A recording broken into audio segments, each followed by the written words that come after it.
agradecerte a ti y también a Mercedes por este enorme impulso de hacer esta actividad y organizarlo y tener este diálogo de mujeres del sur, pero entiendo que hay mujeres de todas partes, no solamente del sur, porque aquí veo caritas también de conocidas de también de Santiago, de otras regiones. Veo hartas caras conocidas. Uy, emocionante ver tanta gente conocida. Me alegra mucho. Veo a la Pame Soto también. Uy, qué bien. Bueno, veo a muchas compañeras, amigas de ruta. Bueno, a la Javiera además la conozco mucho porque fuimos compañeras de colegio. ¿No es cierto, Javiera? Éramos compañeras de Exactamente, curso. ¿para qué vamos a decir en qué año? ¿Para qué? ¿Para qué vamos a decir? Pero éramos compañeras en el colegio. Mira, esta Hilda Morales la veo también, tantos años. Bueno, me alegra mucho verlas a todas y gracias por esta oportunidad. Bueno, hoy es un día duro, es un día difícil, un día triste. Yo partí en la mañana con una actividad con el Ñuble, con compañeras y compañeros del Partido Socialista del Ñuble, y tenía ganas de haber hecho quizá una conversación más animosa, por decirlo de alguna manera, pero la verdad es que uno no puede ir en contra del estado de ánimo, que es un estado de ánimo personal y colectivo. El asesinato a Francisco el día de ayer en Panguipulli es un hecho aberrante. Aunque uno busque y busque palabras para tratar de describir lo que eso significa para nuestra convivencia democrática, la verdad es que uno queda corta en las palabras. Entonces, queridas amigas, yo sé que lo tiene pensado Mercedes y Javiera porque lo hemos conversado antes, pero quiero también como contextualizar esta actividad que tenemos hoy día de conversatorio, haciéndonos cargo, yo haciéndome cargo de la realidad del país. Y la realidad del país es que estamos en una situación altamente preocupante y que por lo tanto las acciones que se tienen que emprender para poder garantizar el orden democrático eh, tienen que ser decididas y claras. Eh, Digo esto porque probablemente es uno de los temas más acuciantes para poder conversar de cualquier cosa. Si no está segurizada nuestras vidas, difícilmente podemos segurizar otras áreas de la vida, ¿no es cierto? Pero bueno, compañeras, quería dar esa introducción porque no puedo partir hablando como si nada pasara, si estamos con esta situación de un duelo terrible para la familia de Francisco, pero para el país también.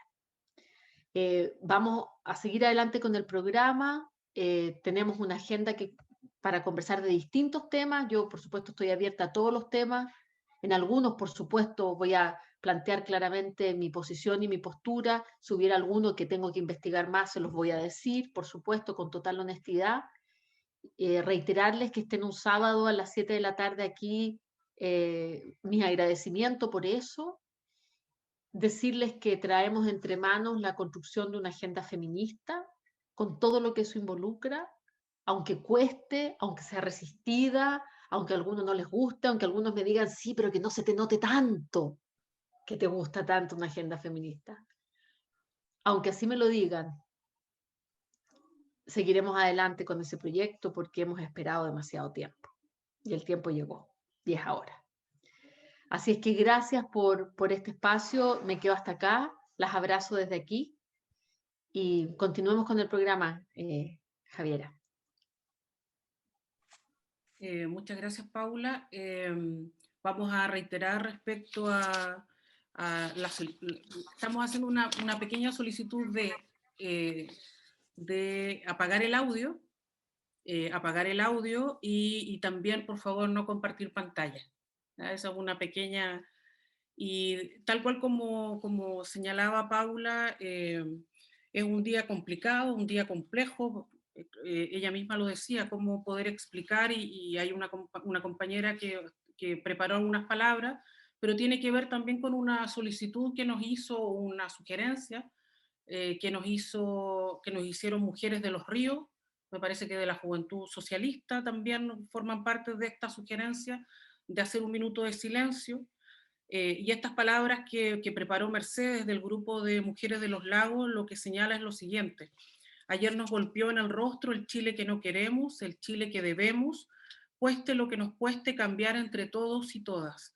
Hoy, antes de iniciar, vamos a rendir un homenaje a través de un minuto de silencio por Francisco Martínez Romero, joven malabarista asesinado en forma cobarde por un carabinero ayer en Panguipulli. Así que les voy a pedir que hagamos un minuto de silencio.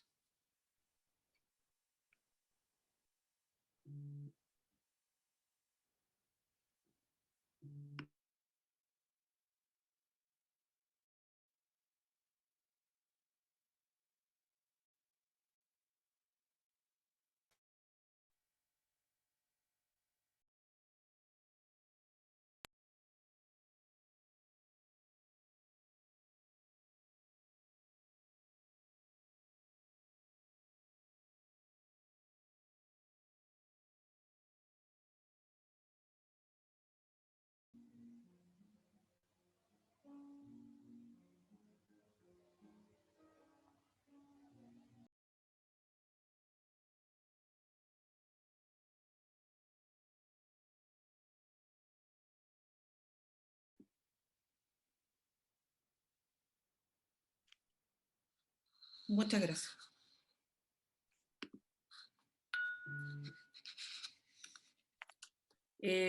Aprovechando cuando estaban, vamos a el tema de Carabineros y el tema de lo que ocurrió ayer, vas a tener mayor tiempo también para desarrollar las ideas que tú consideres necesario, porque obviamente el tema de lo que se habla de una refundación de Carabineros, tú lo has planteado también ampliamente en las distintas entrevistas y con ocasión de esto con mayor razón.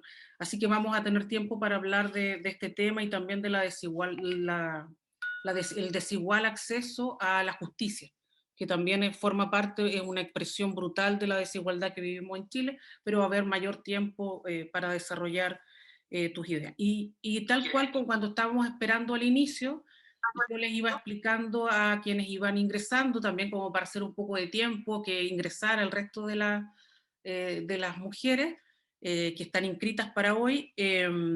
La metodología consiste en, va a haber espacio para hacerle preguntas directas a Paula, pero también creímos que era necesario desde el Grupo de Mujeres de los Lagos poder generar un espacio de interacción donde no solamente escuchemos a Paula, sino también que Paula nos escuche a nosotras. Como son más de 200 mujeres las que se inscribieron para esta actividad, obviamente no podemos dar el espacio para que las 200 hablen con Paula, pero sí lo que hicimos fue generar en la utilización del Menti, que es una página que no tiene mayores dificultades. Si ustedes están en un computador, pueden abrir su celular y colocar www.menti.com y les va a pedir un código. Ese código, Alba Maldonado lo puso en el chat. Por favor, te pido, Alba, que lo vuelvas a colocar, pero en la presentación que yo voy a colocar también va a aparecer el código arriba. Por lo tanto, y eso nos va a permitir conectarnos de tal manera que si hacemos preguntas, ustedes van contestando las preguntas que le van a aparecer, por ejemplo, en su celular o en su computador, e inmediatamente vamos a ver sus respuestas y Paula va a ver sus respuestas en la pantalla. Esa es la gracia, digamos, de esta metodología. Como este aislamiento probablemente se va a mantener, es bueno irnos interiorizando de nuevas metodologías. Entonces empiezo a compartir pantalla. Te pido, Ada, por favor, que estés atenta también a quienes van ingresando a la sala de espera. Ya, estamos en compartir pantalla y nos vamos por aquí.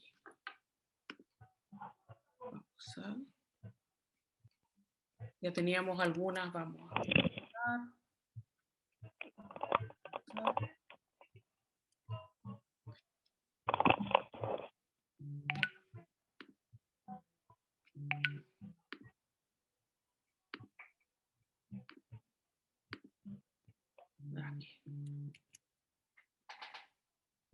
Aquí.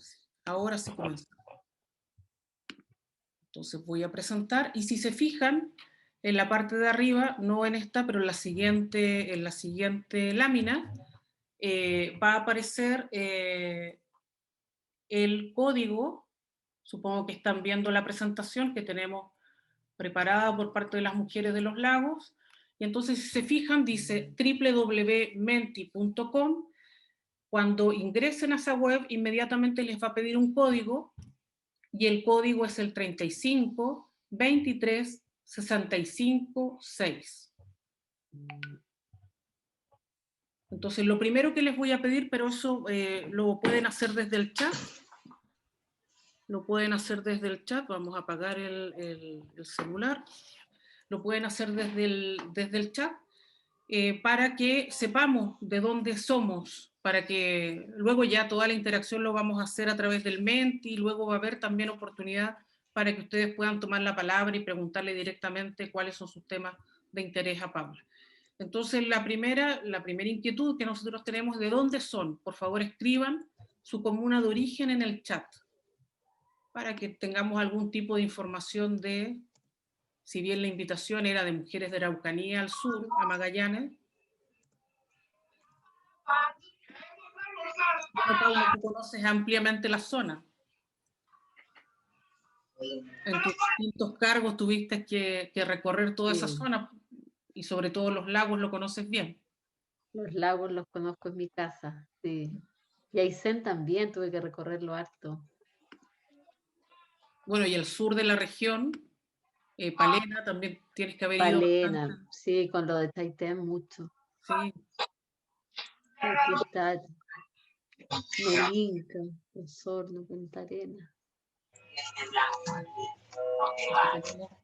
Undécima, Purranque. Claro, teníamos la invitación pero obviamente estos espacios hay muchas mujeres con ganas de participar, de tomar Claro. Doris de Corral, Valdivia, Punta Arenas. ¿Qué más tenemos por acá? Bueno, La Serena, saludos desde Purranque, Temuco, estamos como en la radio. Río Ibáñez, Valdivia, Osorno, Coyhaique, Valdivia, Temuco. Bueno, habíamos hecho un cálculo de que Jacqueline Paz de Puerto Montt, Natales, Laura Carrillo, la compañera Paula, Chillán Viejo. La Roberta de Purranque. Efectivamente. Valdivia, Osorno. Bueno, para que te hagas un panorama, digamos, del grupo de mujeres que está conectado. Vamos a seguir. Y la primera pregunta tiene que ver con esto, tiene que ver, bueno, primero vamos a preguntar al público, estoy como si estuviera en un programa de televisión, vamos a preguntarle a quienes están inscritas para acompañarte el día de hoy, sobre todo la demanda que se requiere para cumplir el enorme desafío.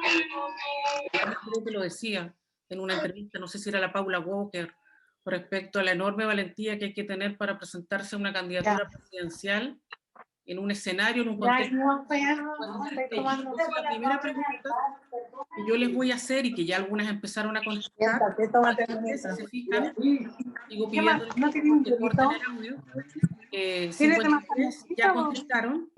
Y entonces, ¿qué atributos debiera tener un presidente o una presidenta en este caso? Entonces, tenemos compromiso con una transformación del sistema económico. Vamos a dejar que sigan contestando, porque hay algunas que recién empezaron a interiorizarse del Menti, pero esto nos sirve para preguntarte qué atributos crees que debiera tener en esta. Tú has hablado permanentemente en estos últimos días de un nuevo Chile.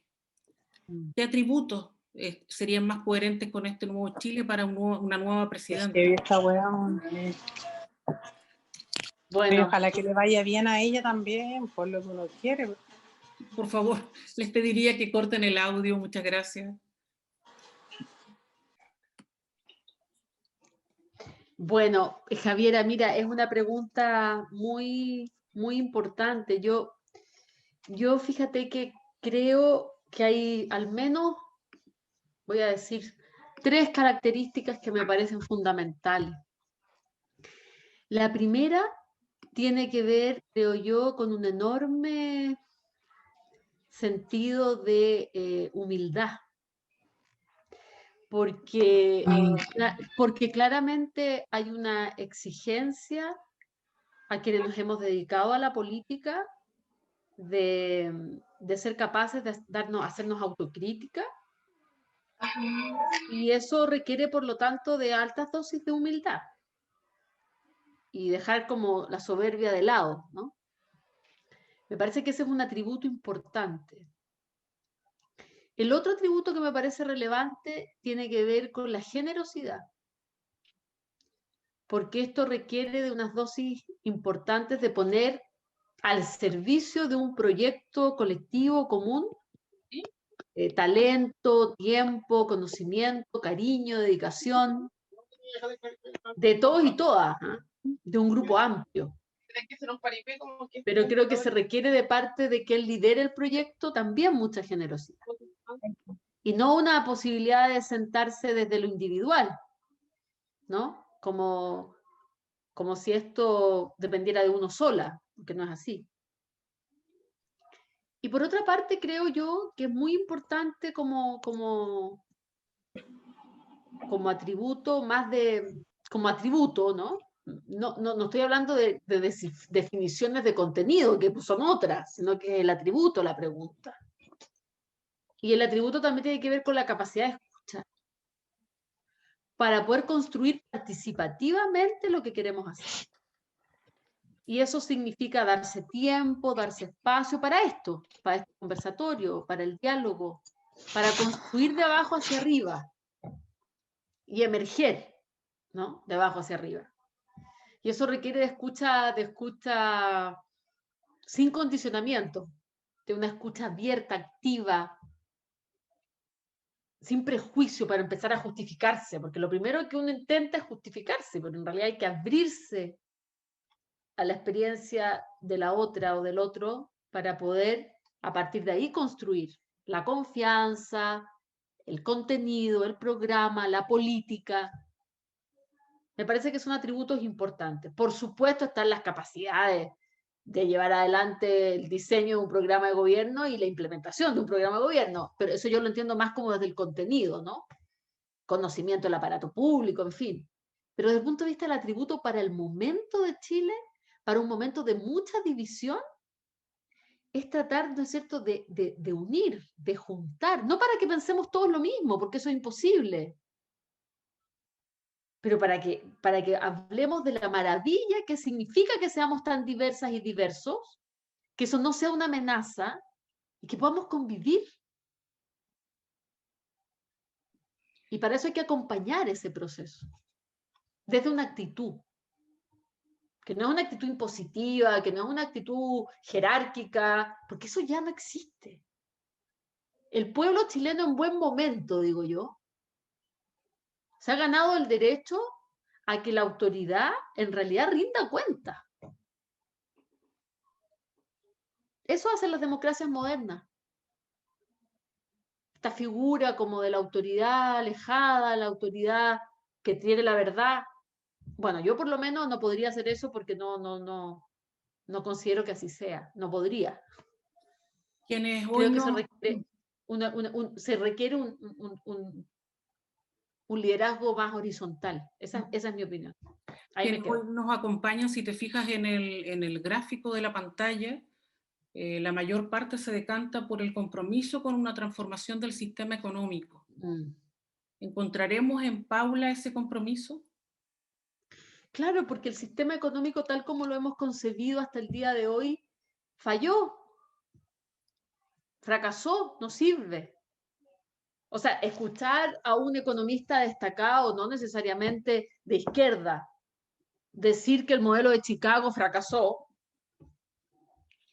da cuenta de que claramente estamos en otro estadio, en otro momento. Requiere o sea, este Chile que emerge necesita el desarrollo de un modelo económico diferente. Y tenemos una enorme oportunidad para que eso sea posible, porque el pueblo ganó el derecho a una nueva constitución.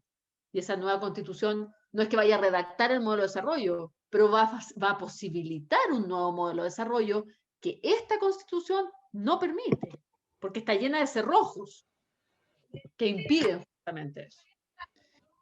Entonces sí, tiene que ser una prioridad del programa de gobierno la transformación del modelo de desarrollo. No, perfecto.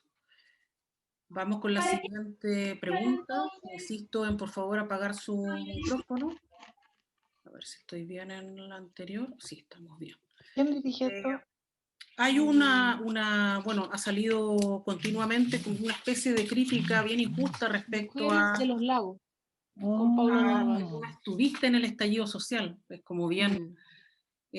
por lo tanto, claro, introdujimos también esta pregunta, porque uno entiende que tú estabas en otras tareas de enorme relevancia también, y entonces introdujimos para hacerlo coherente respecto luego a tu programa, es decir, este Chile Nuevo que tú lo has señalado, es un Chile Nuevo distinto, y por lo tanto va a requerir medidas que son distintas y bueno, tú ya lo has mencionado ampliamente, pero entonces vamos a ver qué opina o qué opinamos respecto a cuáles fueron las razones, según las mujeres que hoy nos acompañan y que te acompañan, las razones del estallido social.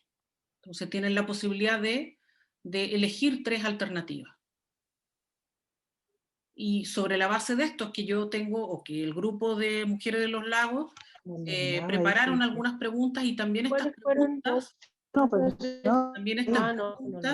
tienen que ver con algunas inquietudes que enviaron las mujeres inscritas hoy para compartir contigo. Y por lo tanto armamos esto en conjunto, también incorporamos las inquietudes que ellas tenían. ¿Quedaste en la cortina? Vamos viendo cuáles fueron las razones. Rechazo a la clase política y élite económica, y en este sentido hay varias inquietudes respecto a esto, sobre...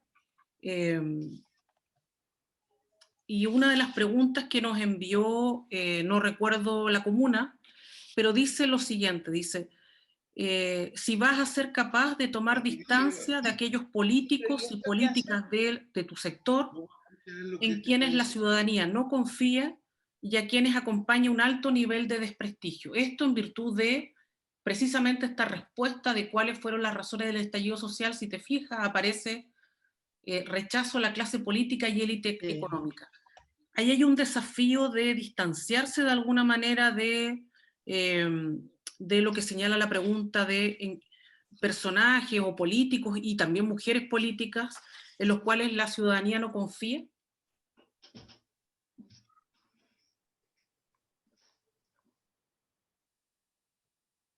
Sí, Javiera, o sea, primero decirte que es súper importante estos gráficos, porque yo creo que confirman fuertemente las tesis que hay en torno a los orígenes del estallido social, y yo creo que están muy vinculadas ambas cosas, el abuso y la corrupción con el rechazo a la clase política y a la élite económica.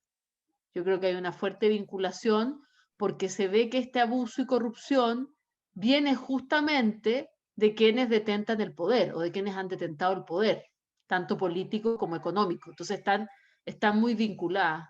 Y yo creo que efectivamente ha habido, a ver, yo no voy a meter en el mismo saco a todo el mundo, porque eso sería de una injusticia tremenda, ¿no?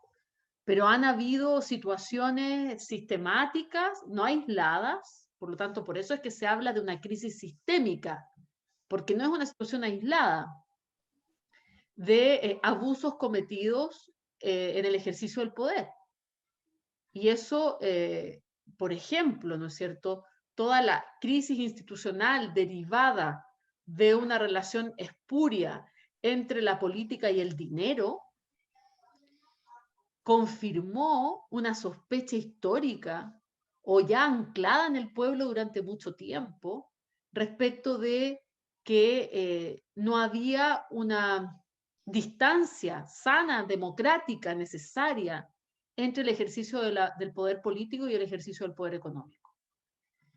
Y con los hechos ocurridos, ¿no es cierto?, en los últimos años, en el último gobierno de la presidenta Bachelet, al inicio, a propósito de los casos que estallan en materia de vinculación a cómo se había financiado la política, confirma esa sospecha. Ahora, se adopta ahí una agenda bien potente en materia de transparencia y anticorrupción. Ustedes recordarán, ¿no es cierto?, con la Comisión Engel. Quedan temas pendientes, por supuesto, pero se abordó institucionalmente. Lo quiero decir porque no es que se haya obviado. Y creo que a partir de ahí hay una asunción importante respecto de la necesaria separación, pero probablemente no es aún suficiente.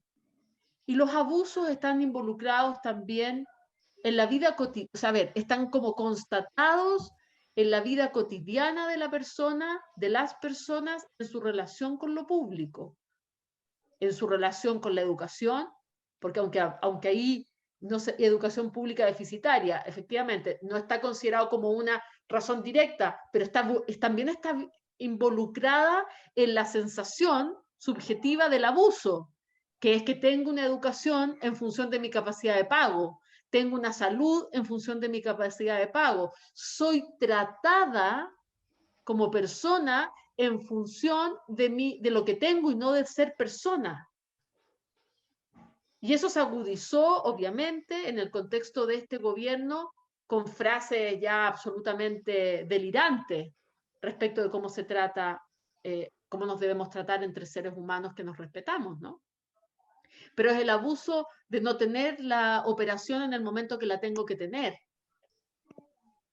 porque me postergan, porque la lista de espera es eterna, porque tengo que esperar años para que me operen una rodilla. Esa sensación permanente de ser vulnerada en los derechos, ¿no? En el caso de... Sí, dime. En el caso de...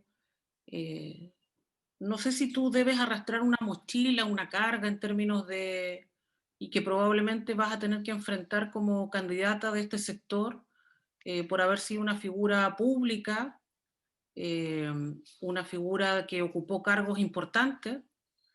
Y una de las preguntas que surgió y que nos enviaron también mujeres de este conversatorio es ¿qué faltó avanzar en los gobiernos de la concertación y de la ex nueva mayoría?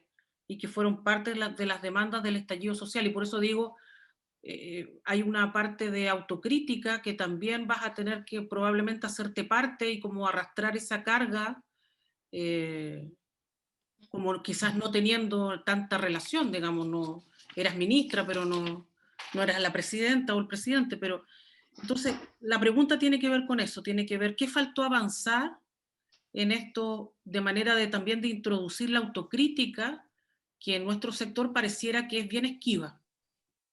Mira, yo creo que en un elemento muy, muy central, creo yo, en materia de educación pública, de calidad, creo que faltó muchísimo más dedicación desde mucho antes del impulso final que la presidenta le dio y que hoy día es real por la gratuidad para un importante grupo de personas, pero es insuficiente y fue tarde. O sea, yo creo que lo gradual de todo durante estos años, en muchos casos significó denegación de acceso. Entonces, esa gradualidad al final se terminó negándole a las personas la garantía de derechos que son fundamentales para el desarrollo de la vida. Yo creo que hay un área muy central en educación y creo que hay un área muy central en seguridad social. Yo creo que el sistema de pensiones es, sin lugar a dudas, como aquí está señalado también como causa del estallido social, una culminación en el proceso de la vida de que todo lo realizado durante tanto tiempo dentro de un modelo, cuando llegas al momento de jubilarte, de que necesitas estar tranquila o tranquilo y protegido, no tienes nada. Y yo creo que eso es una falla fundamental de los años democráticos, digamos, de gobiernos democráticos. A pesar de los intentos, pero como no quiero quedarme en que lo que diga de a pesar de los intentos suene como una justificación de no ver el vacío, prefiero quedarme en el vacío y asumo la autocrítica colectiva de una coalición, y si me toca por la posición en la que estoy hoy pesimista día, se siente usted de que se lo realicen hago, cambios concretos ¿me en el entiende? país como resultado de las movilizaciones sociales? No sé si me escuchas. Sí, sí, te escuchamos. Ya. Hay alguien que estaba leyendo las preguntas, probablemente estaba muy ensimismada en contestar, porque tenemos varias preguntas y la idea también es que las vayas comentando, los resultados. Tiene que ver también con un estado de ánimo. Un Claro. estado de ánimo de cuál es la percepción del presente, cuál es si es que existe esperanza, cuál es la percepción que tenemos de futuro. Estas mujeres que hoy se juntaron porque tienen interés en escucharte. Entonces la pregunta es, ¿cuán optimista o pesimista se siente usted de que se realicen cambios concretos en el país como resultado de las movilizaciones sociales? No es un mal resultado, muy optimista. ¿Cómo te sientes tú? Yo me siento muy optimista. Me siento muy optimista porque creo que lo que pasó desde las movilizaciones sociales del 18 de octubre en adelante han permitido hoy día concretar este proyecto de nueva constitución que hoy día se dice rápido, pero ha sido una lucha eterna, larga. Lo dije en alguna entrevista cuando dije que la nueva constitución le pertenece al estallido social. Y me siento muy optimista de que, si bien es cierto, va a ser un proceso de larga implementación, va a permitir, yo cuido las palabras que digo porque quiero tratar de ser lo más elocuente en lo que planteo, pero creo que va a permitir dibujar un alma nueva de Chile. Un alma donde todos nos podamos reconocer, porque la que tenemos tiene falla de origen, y una falla de origen demasiado dolorosa. Todos nos relacionamos con la Constitución del 80, todos los del sector del centro y de la izquierda, con una relación, digamos, de dolor por cómo fue impuesta, ¿no? En una falso plebiscito, en un falso todo, ¿no? En una pseudo participación. Y hemos estado bajo esas normas a pesar de las reformas que se le han hecho durante todos estos años. Entonces, ¿cómo no estar optimista de que este nuevo Chile se va a ver reflejado en esa nueva constitución? Hay un desafío por delante, que es la Convención Constitucional y que es el evento político más importante de ahora, de este año, la Convención Constitucional. Y si aquí hay candidatas a la Convención Constitucional, saben el enorme rol y responsabilidad que van a tener en ese proceso, para justamente permitir este nuevo Chile que emerge y hacerlo concreto ahí, en principios, en valores, en consagrar aspectos fundamentales para nuestra convivencia, para el respeto de los derechos humanos, para la inclusión de los pueblos originarios, y porque además va a ser paritaria. ¿Cómo no estar muy optimista si además de lo inédito de esta convención constitucional, que está 100% constituida por ciudadanos y ciudadanas, además va a ser paritaria? Será hermoso, estoy segura. Por eso estoy muy optimista. Tenemos algunas, solo vi dos, no las quiero mencionar porque probablemente me voy a quedar. Vi a una candidata constituyente de Osorno, vi otra de Puerto Montt, pero no me quiero, porque como no tenemos el registro de todas, no quiero que nadie se sienta, y este es un esfuerzo que tenemos que hacer todas juntas, por lo tanto, prefiero omitir, digamos, pero tenemos candidatas que están presentes, candidatas a concejales también que están acá. Pensando en todos los aspectos políticos, económicos y sociales, ¿usted cree que el país va por un buen camino, por un mal camino?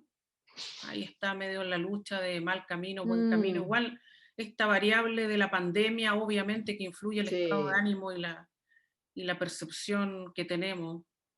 La paralización casi total de la actividad económica, obviamente, que genera un impacto.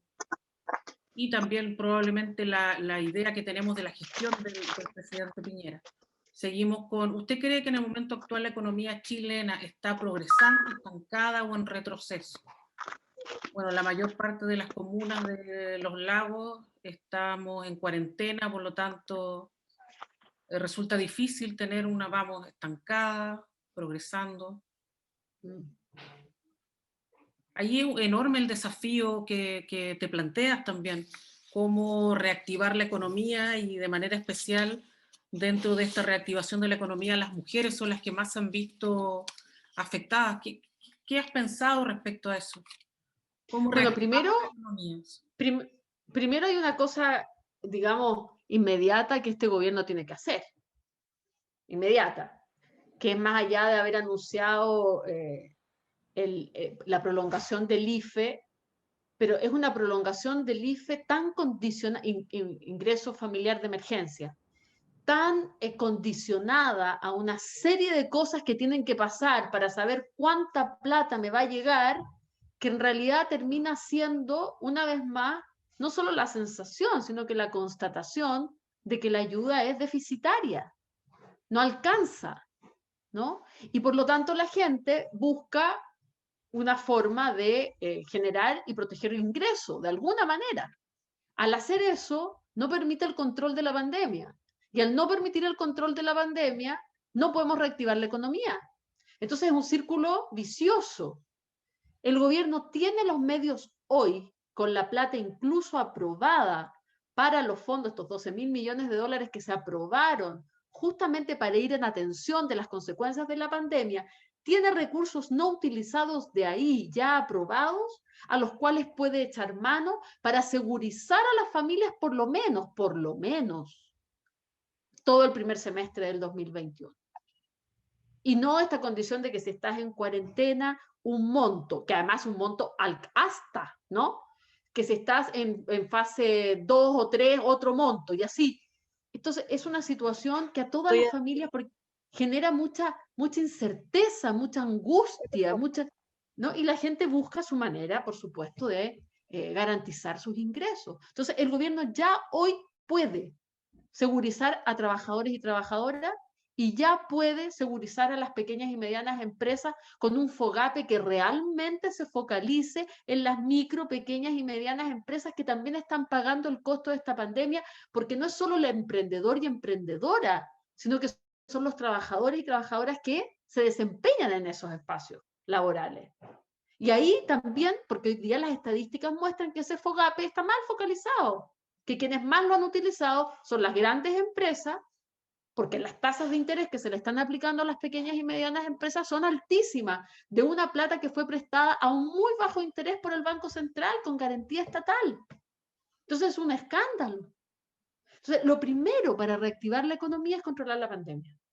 Ya dije, para controlar la pandemia no basta el plan de vacunación, que está muy bien, porque quiero en esto ser ponderada, sensata. Está muy bien el plan de vacunación. Me alegra mucho que el alcalde de Puerto Montt, sé que hay mujeres de otras regiones y sé que esto está pasando en todas las regiones del país, tengamos hoy día un plan de vacunación y los y las adultas mayores están en eso y me parece muy bien. Qué bueno que tenemos vacunas. No está pasando en todos los países del mundo que ya la gente se esté vacunando. Eso es cierto. Pero eso no resuelve la pandemia, porque sabemos que se va a demorar la inmunización, ¿no? Entonces, se requiere una acción mucho más decidida por parte del gobierno en este sentido y no controlar el pesito que además lo tiene dispuesto y aprobado, porque los trabajadores financiaron con 33.000 millones de dólares con sus fondos previsionales la pandemia y se autogestionaron en esta crisis, a diferencia, ¿no es cierto?, de lo que ha puesto el Estado. Y esa diferencia no puede ser. Con fondos provisionales, ahorros provisionales y con seguro de cesantía, dejando a millones de trabajadores sin pensión en el futuro. Esa es la situación. Luego, por supuesto, viene un esfuerzo muy importante de reactivación para generar empleos dignos, como dice Javiera, pensando en las mujeres, muy decididamente por el retroceso que va a significar en su empleabilidad, en su incorporación al mercado del trabajo, que seguramente va a ser en espacios informales, sin seguridad social. Entonces, es muy importante que haya una inversión en infraestructura que tiene que ser infraestructura verde, amigable con el medio ambiente, porque no, y el gobierno puede hacer aquello, y también en infraestructura digital, porque tenemos que empezar a asumir esta brecha digital gigantesca que existe y que afecta también mucho más a mujeres. Es un desafío grande, esto va a ser una crisis económica que va a durar, pero depende de los gobiernos, de su capacidad de endeudamiento, que en el caso chileno sigue siendo buena y alta, puede endeudarse más. Los organismos internacionales como el FMI y otros, la OCDE también, han señalado, si tienen plata para endeudarse, endeúdense, si tienen plata para gastar, gasten, porque es lo que hay que hacer ahora, hasta los organismos internacionales lo señalan. Entonces, es posible y esto va a significar no empezar a preocuparse de, no, es que hay que preocuparse de la deuda, que hay que preocuparse de consolidar fiscalmente, como dicen los economistas más técnicos, ¿no es cierto? No es tiempo para eso ahora. Es tiempo para recuperar la economía, recuperar los empleos y generar seguridad en la familia. La pregunta, como ustedes ven en la pantalla, ¿cómo describen el futuro del país? Cada persona tiene una palabra y a medida que se va en una nube, por lo tanto a medida que va haciéndose más grande cada palabra es porque se va repitiendo. Entonces, claro, pareciera que la palabra más grande es desafiante, ya lo has hablado, por ejemplo, cuando te planteaba el tema del empleo, la reactivación, incierto, feminista, complejo, esperanzador, como las palabras que se van repitiendo. ¿Cómo ves tú el futuro del país?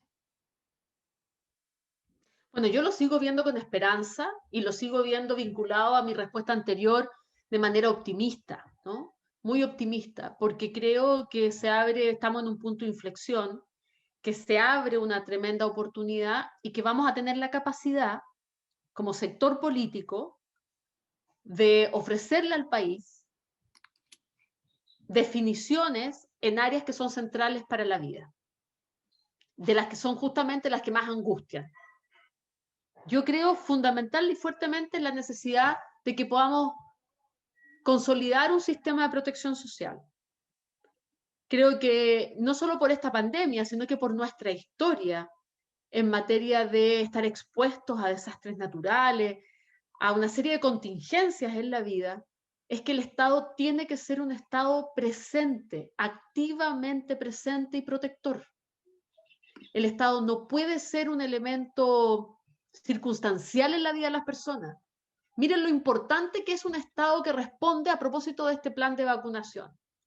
Miren qué importante es el nivel primario de atención en salud y que toda la gente tenga acceso igualitario a algo que los protege. Esa señal es tremendamente clara y creo que es posible, podemos hacerlo, que Chile requiere un sistema de protección social. A mí me parece que es fundamental eso y dentro de ese sistema de protección social un sistema de protección de ingresos, como la renta básica universal, por ejemplo. Me parece importante que estemos protegidos en el arco de nuestra vida, desde la infancia hasta la adultez mayor. Por supuesto, reformando fuertemente el sistema de seguridad, para tener un sistema de seguridad social, reformando el sistema de pensiones actual y reformando nuestro sistema de salud como otro elemento fundamental en la vida cotidiana de las personas. Pero pasa también por un sistema nacional de cuidados para que hombres y mujeres, la sociedad en su conjunto, se haga cargo de esta tarea que han desempeñado las mujeres no remuneradamente subsidiando al mundo, para que el mundo pueda seguir ocurriendo.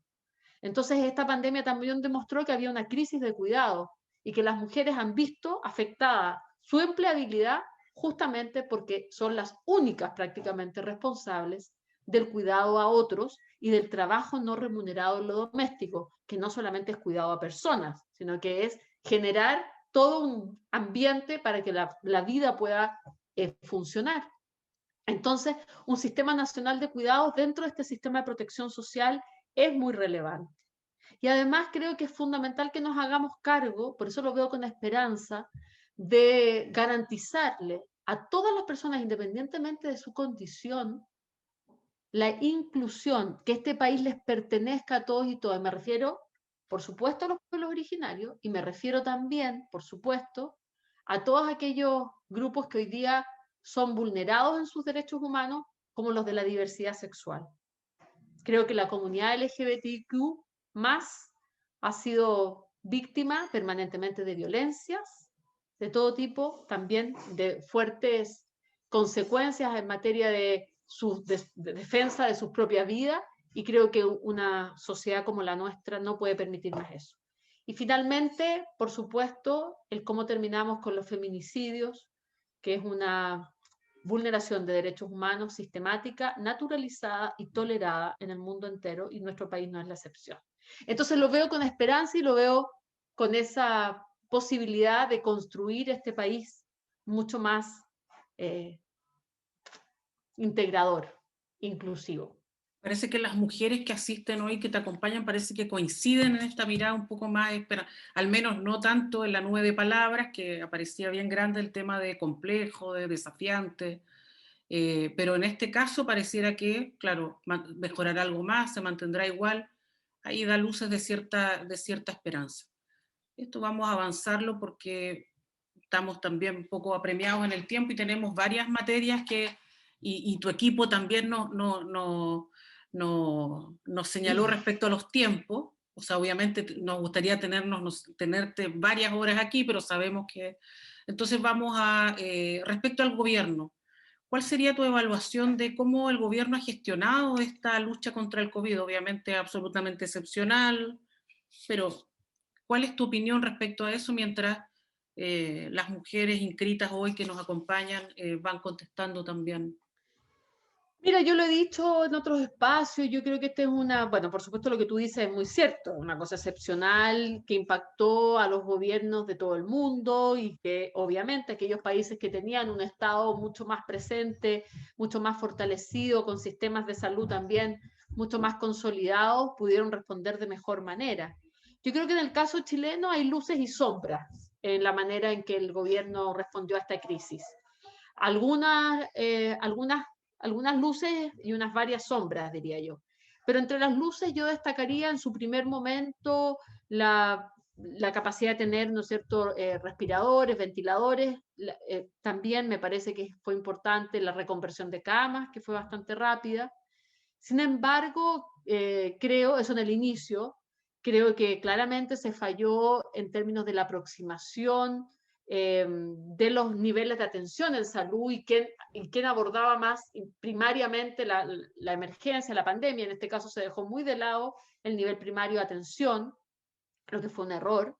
Creo que también se equivocó el hecho de no abrirse a un diálogo social con actores importantes para el abordaje de la pandemia, desde los actores locales hasta las autoridades científicas, colegio médico y otras organizaciones, que habrían sido clave para un abordaje integral y un abordaje bien planificado en la pandemia.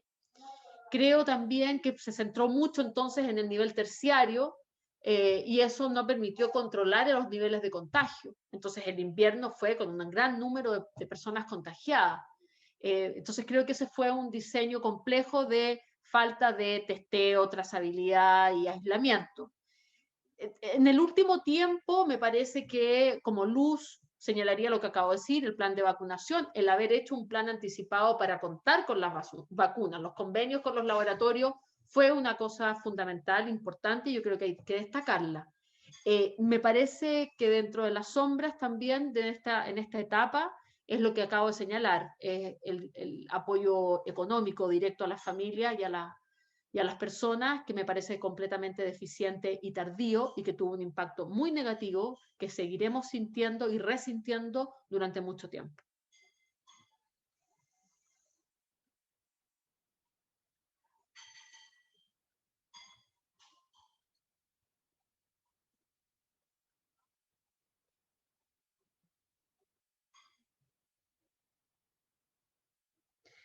Javi, estás sin micrófono. ¿En qué ámbito? Tú lo has mencionado bastante respecto a esta agenda feminista, que lo consideras necesario, que claro, probablemente gente del sector, sobre todo varones, no le parecería, tú algo diste ahí una especie de luz respecto a alguna información privilegiada. Claro, es algo que pudiera no del todo caer bien de repente a un grupo de personas, pero estamos en un momento que es necesario hacer estos esfuerzos, digamos. ¿En qué ámbitos cree usted que las mujeres son más discriminadas? A ver qué piensan las mujeres que hoy nos acompañan. En libertad en general, incluyendo la sexual, va con mayor, luego en la distribución de las tareas domésticas y cuidado de los hijos, en el sistema, bueno, en el sueldo que reciben, en el sistema de pensión. Por ahí se van moviendo vamos, ¿verdad? Y entonces la siguiente pregunta tiene que ver con cuáles iniciativas debieran ser priorizadas en una nueva agenda de género, para ver si si hay alguna relación entre la pregunta anterior y esta, es decir, qué deberíamos priorizar o qué proyecto que incluya una de estas iniciativas sería más interesante, digamos.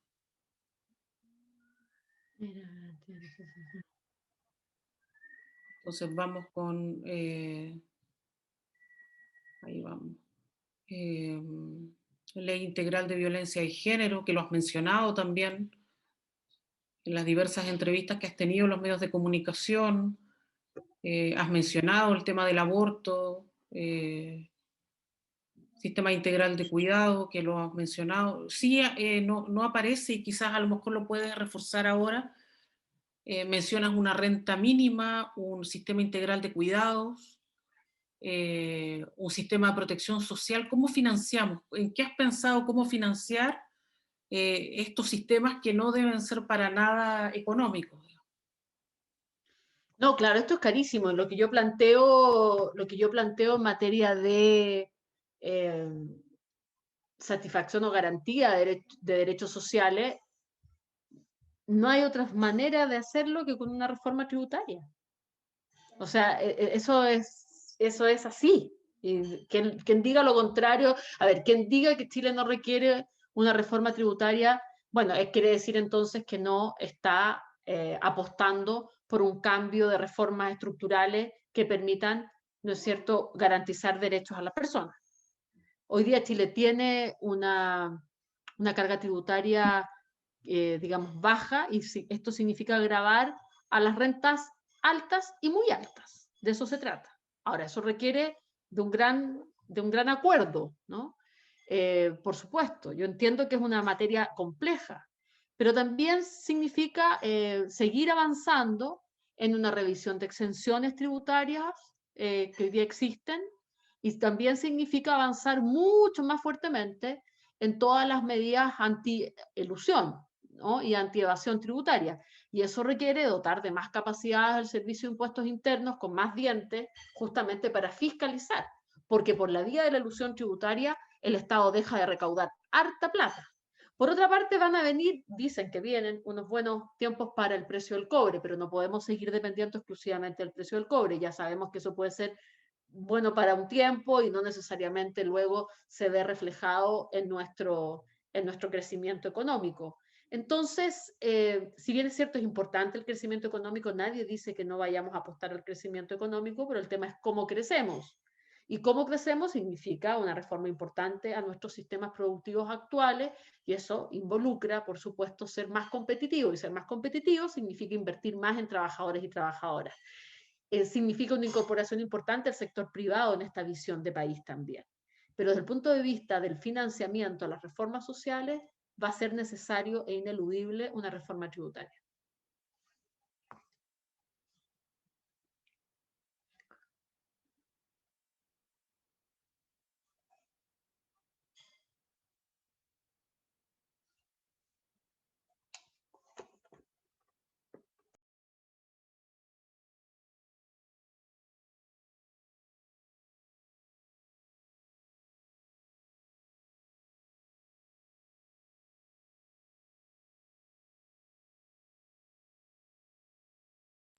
Javi, no se escucha, estás con el micrófono. Tú has mencionado el tema del aborto libre en las distintas entrevistas que te han realizado, y crees que existe piso, digamos, para llevar a cabo y colocarlo dentro del programa, avanzar hacia el aborto libre, no solamente por la derecha, sino también por sectores conservadores de la centroizquierda y de la izquierda. Mira, siempre va a ser un tema complejo, lo ha sido así en todo el mundo, de discutir, pero eso no significa que no lo vayamos a proponer e impulsar, por difícil que sea. Me parece que es una situación que hay que necesariamente abordar. Hoy día hay un proyecto de ley en el Congreso que despenaliza la interrupción del embarazo, y creo que la mirada que tiene hoy día, porque ha sido una moción parlamentaria, tiene limitaciones y por lo tanto, si es apoyada desde el Ejecutivo, que sería el caso de un gobierno que yo encabezara, tendría que acompañarse a ese proyecto de ley indicaciones que planteen el financiamiento a la prestación del servicio, porque no basta con despenalizar. Lo que hay que hacer es garantizar que una mujer que está en esa situación de tener que interrumpir su embarazo lo haga en condiciones dignas, de seguridad y de salud que le protejan la vida. Y por lo tanto, eso significa inversión de parte del Estado, la prestación del servicio, que es algo que el proyecto hoy día no tiene, insisto, porque es moción parlamentaria, que por lo tanto no puede tener asociado gasto presupuestario, pero sí es una iniciativa desde el Ejecutivo en el orden que tenemos hoy día. Por lo tanto, va a estar dentro... Puesto, como alguien dice por ahí, alguien dice por ahí, eso involucra una atención integral, no solamente de salud física, sino que de salud mental a las mujeres. Por lo tanto, va a estar dentro de tu programa. Sí, va a estar dentro de mi programa. Desigualdad económica en Chile, vamos a tratar de ir haciendo... Aquí la pregunta que le hacemos es sobre este tema que es tan central y que va a ser probablemente uno de los temas de la próxima Convención Constitucional, de qué manera se distribuye de mejor manera los recursos, cambiar el sistema, ya no el Estado de tipo subsidiario.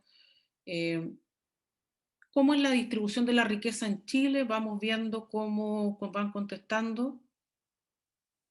Sin duda uno de los desafíos para un próximo gobierno, 94% muy concentrada en algunos grupos económicos. ¿Cómo se enfrenta esta enorme concentración de la riqueza? ¿En qué has pensado respecto? Porque este sí es un desafío enorme. Bueno, por eso es que una de las medidas para la redistribución de la riqueza tiene que ver con las estructuras tributarias de los países. Y por lo tanto hay que hacer una revisión a esa estructura tributaria que permita justamente una redistribución de la riqueza que hasta el día de hoy ha sido ineficiente. Hay una alta concentración no solamente de la riqueza en pocas manos de unas pocas familias o personas, sino que además hay una concentración de la riqueza en las empresas, ¿no? Unas muy poquitas empresas concentran la gran cantidad de riqueza también. Entonces es una tarea mayúscula, pero donde una herramienta importante es, sin lugar a dudas, la reforma tributaria. Sí, en el caso de una de las expresiones de y que lo mencionaban quienes nos acompañan hoy respecto al abuso, esta es una de las expresiones de la desigualdad que tiene que ver con el acceso a la justicia. Entonces, claro, ahí ya se están decantando más por, existe la justicia, el acceso a la justicia, pareciera que es siempre que si tienes dinero, digamos. Y entonces una de las preguntas que nos llegó tiene que ver... Javi, perdona, antes me planteabas un tema respecto a la redistribución de riqueza, aparte de la reforma tributaria, quisiera mencionar un elemento que también olvidamos, y que es la negociación colectiva de los trabajadores en las empresas y la importancia de los sindicatos y su capacidad de negociar en el mundo de la empresa. Creo que ese es otro elemento fundamental también para redistribuir mejor la riqueza en Chile, y se mira poco el instrumento de negociación colectiva porque se mira poco probablemente la necesidad de mayor sindicalización. Eso quería decir, perdona. Sí, no, obviamente todas estamos aquí para escucharte, o sea que tú interrumpes. Y estaba hablando de otra expresión, bueno, ya se han ido decantando quienes nos acompañan, y al respecto sobre el acceso desigual a la justicia hay dos situaciones probablemente que tú estás al tanto. Una que tiene que ver con el proyecto de indulto para presos políticos por el estallido social. ¿Y cómo ves tú este proyecto y la situación de dos jóvenes de la región que por aquí tenía incluso los nombres de los jóvenes. ¿Cómo ves tú este proyecto? Bueno, yo creo que bueno, el proyecto de ley tuvo como fin dejar en libertad a los presos producto, ¿no es cierto?, de la protesta social, con ocasión de la protesta social. Ahora, entiendo, yo no estoy completamente informada, pero sí me he informado un poco, de hecho hoy día les quiero contar que también llamé al padre Berríos, que está en Antofagasta, y que sé que ha sido una bien importante en este tema. Tuvimos una larga conversación.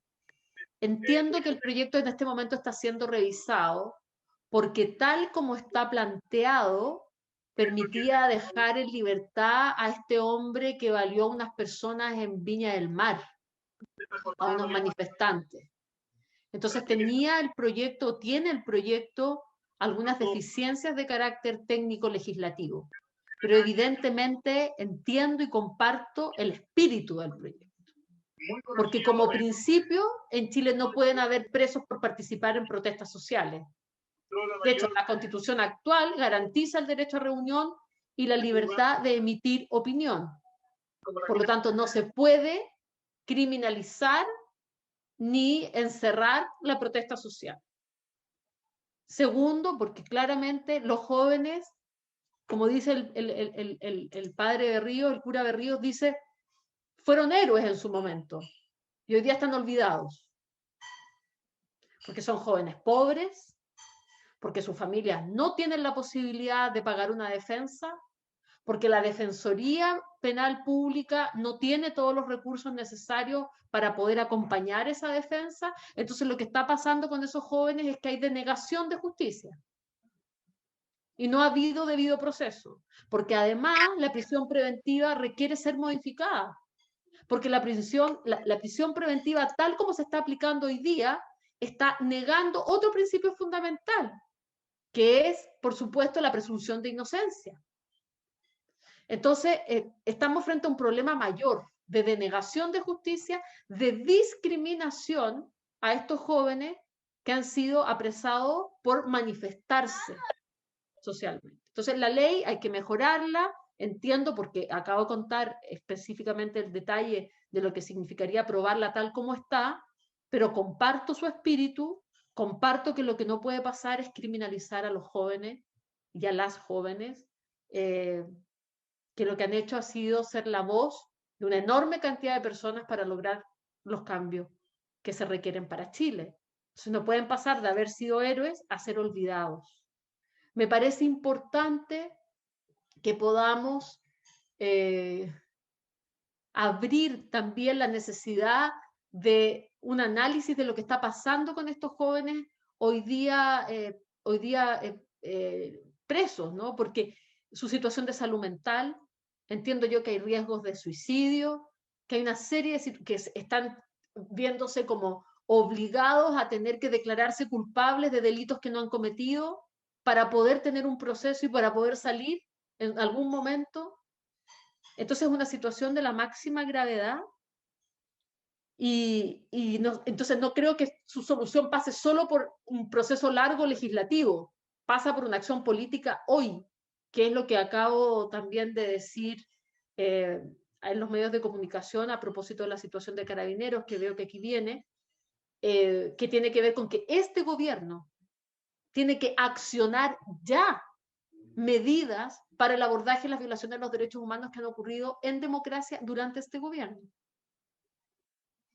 Y una de esas tiene que ver también con mantener detenidos a estos jóvenes sin proceso, sin debido proceso, con una acción absolutamente atentatoria contra sus derechos humanos.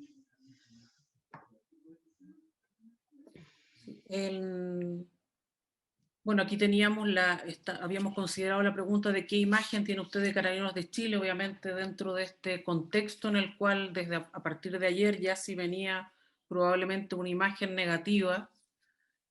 Bueno, ya se están decantando por algo que es evidente después de lo que ocurrió, sobre todo, bueno, después del estallido. Y aquí vienen dos preguntas, una que tiene que ver con ¿qué has considerado? Vamos a incorporar estos dos temas porque me están solicitando ya que que vayamos como cerrando, pero me gustaría sí dejar algunas palabras, unas 2 o 3 palabras para quienes nos acompañan hoy, pero respecto a estos 2 temas. Uno, sobre qué has pensado respecto a cómo reformular, o qué has pensado respecto a la situación de Carabineros, y lo siguiente respecto a la Araucanía.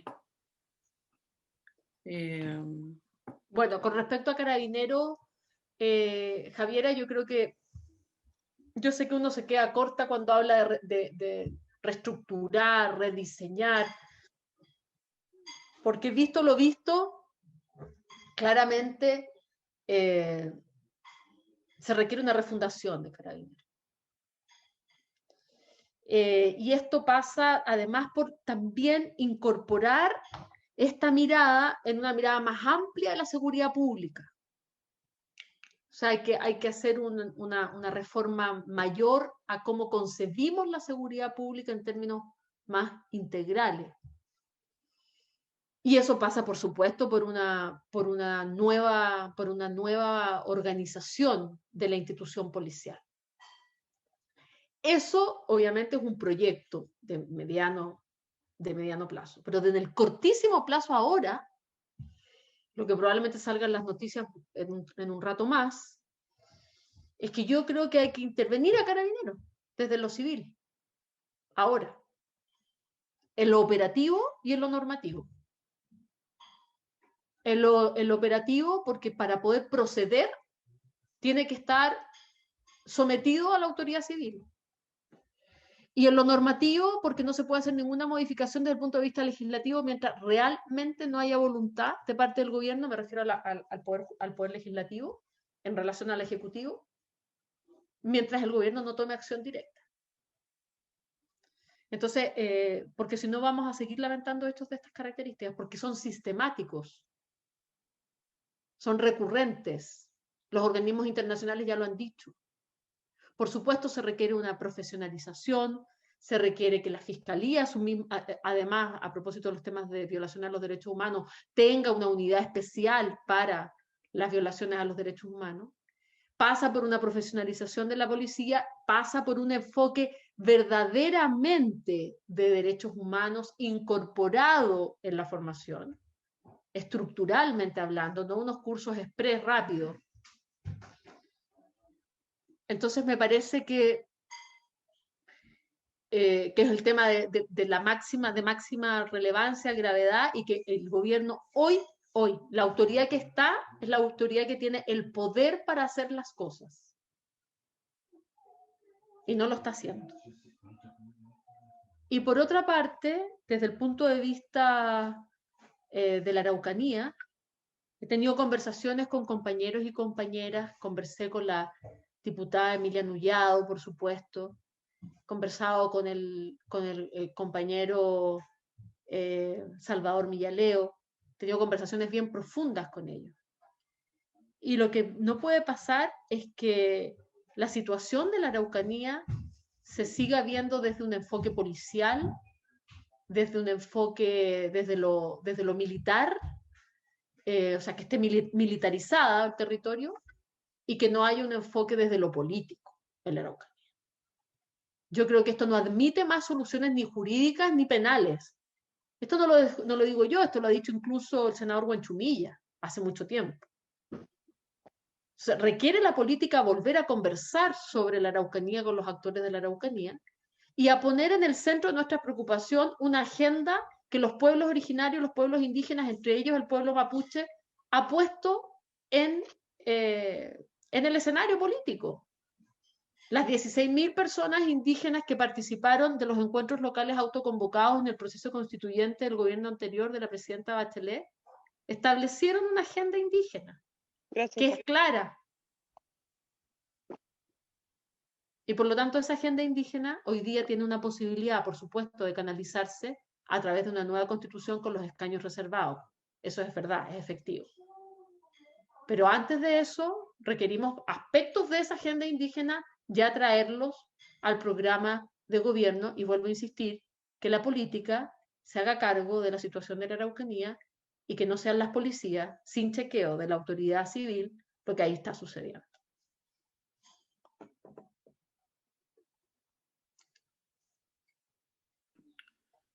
Un tema clave para quienes formamos parte de este conversatorio, como es la descentralización. Entonces, hemos considerado la siguiente pregunta respecto a esto, también porque es un tema que nos interesa que esté probablemente presente, pero vamos a ver qué dicen, digamos, quienes nos acompañan hoy. ¿Considera que un nuevo gobierno debe otorgarle verdadero poder y descentralización de recursos a las regiones? Vamos a ver. ¿Qué piensas, Paula, para tu futuro gobierno respecto a este tema de la descentralización? Bueno, yo creo que se va a abrir una agenda, que se abre una agenda muy importante en materia de descentralización a propósito de la nueva institución, que son los gobernadores y gobernadoras regionales. No me digan, yo sé, claro, una institución no lo resuelve todo, yo estoy completamente de acuerdo, por supuesto que no, pero es un hito en nuestra historia de la administración del Estado que emerja esta figura del gobernador o la gobernadora regional, porque claramente va a tener un actor político con una legitimidad política que va a instalar el tema de las regiones desde otra posición y desde otro poder. Más allá de las competencias trasladadas que pueden ser insuficientes, pero creo que es un piso, un desde interesante para poder construir. Entonces me parece que se abre una institucionalidad muy relevante desde el punto de vista de esta figura institucional, de los gobernadores y gobernadoras regionales. Por otra parte, por cierto, está claro que si estamos hablando de un gobierno que yo quiero encabezar, que es un gobierno donde no hemos hablado de la participación ciudadana, que me parece una palabra tan como sobreutilizada, pero tan importante y gravitante para este Chile que emerge y poder construirlo de abajo hacia arriba, sin participación ciudadana como instrumento no se puede. ¿Y por qué lo ligo con la descentralización? Porque en ambos enfoques, finalmente lo que se trata es de que el poder circule, de que el poder no se concentre, de que el poder no quede en un lugar y desde ahí se tomen todas las decisiones sin poder delegar ese poder. Yo creo que la descentralización tiene que ver con esta circulación del poder, tiene que ver con el traspaso de confianza también a los territorios para que piensen su propio desarrollo. Yo pienso que la figura del gobernador regional va a ayudar, contribuir muchísimo en eso, y la modificación de un modelo económico de desarrollo también va a contribuir muchísimo en eso, porque las regiones tienen un potencial productivo gigantesco. Ahora, tenemos que dotar a las regiones de muchas capacidades. Miren el cambio que significó para la región de Aysén, la Universidad de Aysén, por ejemplo, ¿no? Que va claramente en la línea correcta de dotar a los territorios de capacidades para que esos territorios se desarrollen desde dentro. La descentralización es fundamental en el fortalecimiento de nuestra capacidad democrática, lo que no significa atomizar más quizás el territorio. Yo en eso necesitaría escuchar a varios expertos y expertas en este tema, pero creo que tenemos vocaciones productivas muy, muy marcadas en ciertos territorios que hay que aprovechar de mejor manera. Y creo que los territorios pueden ser polos de desarrollo fundamental, no solo en lo productivo, sino que también, por supuesto, en el acceso a los derechos sociales. Y dentro de los territorios, también la descentralización que tiene que ocurrir intrarregión, porque sabemos claramente que ahí se producen también centralizaciones en las capitales regionales que dejan más desprovistas de recursos y de acceso a derechos en las localidades más alejadas. Bueno, precisamente tú mencionabas el tema de la participación y efectivamente, bueno, quienes nos acompañan, aparece que la visión de este nuevo de este nuevo gobierno de centro izquierda lo imaginan, bueno, aparte de transformador, que es un tremendo desafío, sobre todo después del estallido, y por eso hacíamos toda esta idea de cuáles eran los valores o cómo imaginábamos este nuevo presidente o presidenta en este caso. Entonces habla de transformador, participativa, solidario, equidad, con perspectiva de género, aparece también un poco más pequeño, como esta visión, tiene que ver más o menos con la visión que tú te imaginas, un gobierno transformador sí. Y, bueno, participativo lo mencioné. Totalmente. Yo siento acá que hay una necesidad fundamental para poder ser transformadores, para poder lograr esta integración, para que realmente seamos participativos, tenemos que estar unidos y unidas. O sea, la unidad me parece una condición fundamental para poder construir lo que se necesita para adelante. Y necesitamos consolidar una fuerza del socialismo democrático, más allá del Partido Socialista, del socialismo democrático como ideario, que tiene que ver con todo esto que hemos conversado el día de hoy, para que justamente al consolidar esa fuerza podamos ofrecerle realmente al país estos cambios y estas transformaciones que se requieren. Sin mirar solo el corto plazo. Tenemos que mirar el mediano plazo, porque el proceso de implementación, y el largo plazo, porque el proceso de implementación de la nueva Constitución requiere de cierta estabilidad que tengamos que construir. Es muy difícil la tarea, yo lo sé. Yo vuelvo a insistir lo que me dijo una compañera en el norte el otro día. Compañera Paula, es titánico esto, sí, es titánico, yo lo sé, pero tenemos todo para poder hacerlo.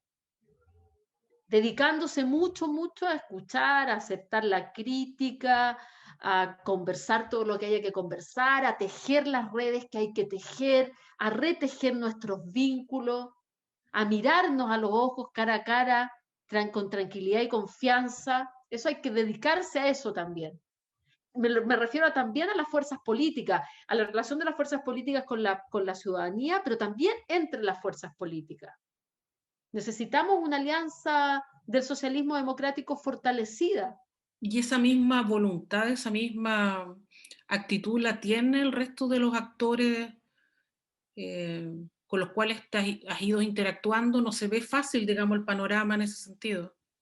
Pero mira, no se ve fácil, pero mira, es que si no superamos la visión electoralista de las cosas no vamos a cambiar nada. Y yo por lo menos no voy a suscribir una visión exclusivamente electoral. A mí me interesa estar en un proyecto transformador de verdad y esa es mi lógica, eso es lo que me moviliza y esas son las conversaciones que yo he ido sosteniendo con otros actores. Yo creo que se ve bien aspectado en lo que a presidencial se refiere, bastante bien, pero hay que seguirlo trabajando. Va a tener altos y bajos probablemente, pero hay que seguir trabajando.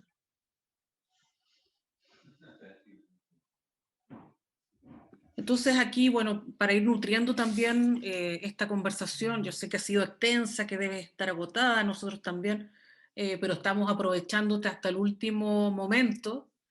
¿Cuál es el principal problema de la región en que vive? Le consultamos a quienes nos acompañan hoy, de manera de poder también de alguna manera orientar y ver también cuáles son las inquietudes que tenemos las mujeres, que la mayor parte de las que nos acompañan hoy son mujeres del sur del país. ¿Estás seguro? ¿No quería un tecito caliente? Pero vamos a silenciar. ¿Alguien está tomando 11 por ahí? Algo muy... Un tecito caliente Claro, a mí muy también propio me dieron ganas. Me dieron ganas.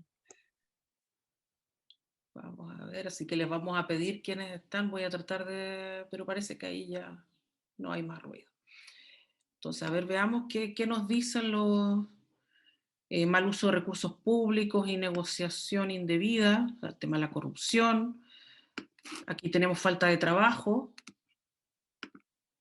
El trabajo es claramente un tema, claramente obvio, por la situación económica de la crisis, claro. Y el trabajo de las mujeres va a ser ahí un enorme desafío, sí, cómo reactivarlo. Vamos ahí, el principal problema, vamos a dejar que vayan completando negociación indebida. Tenemos contaminación medioambiental, también es algunos temas de interés de...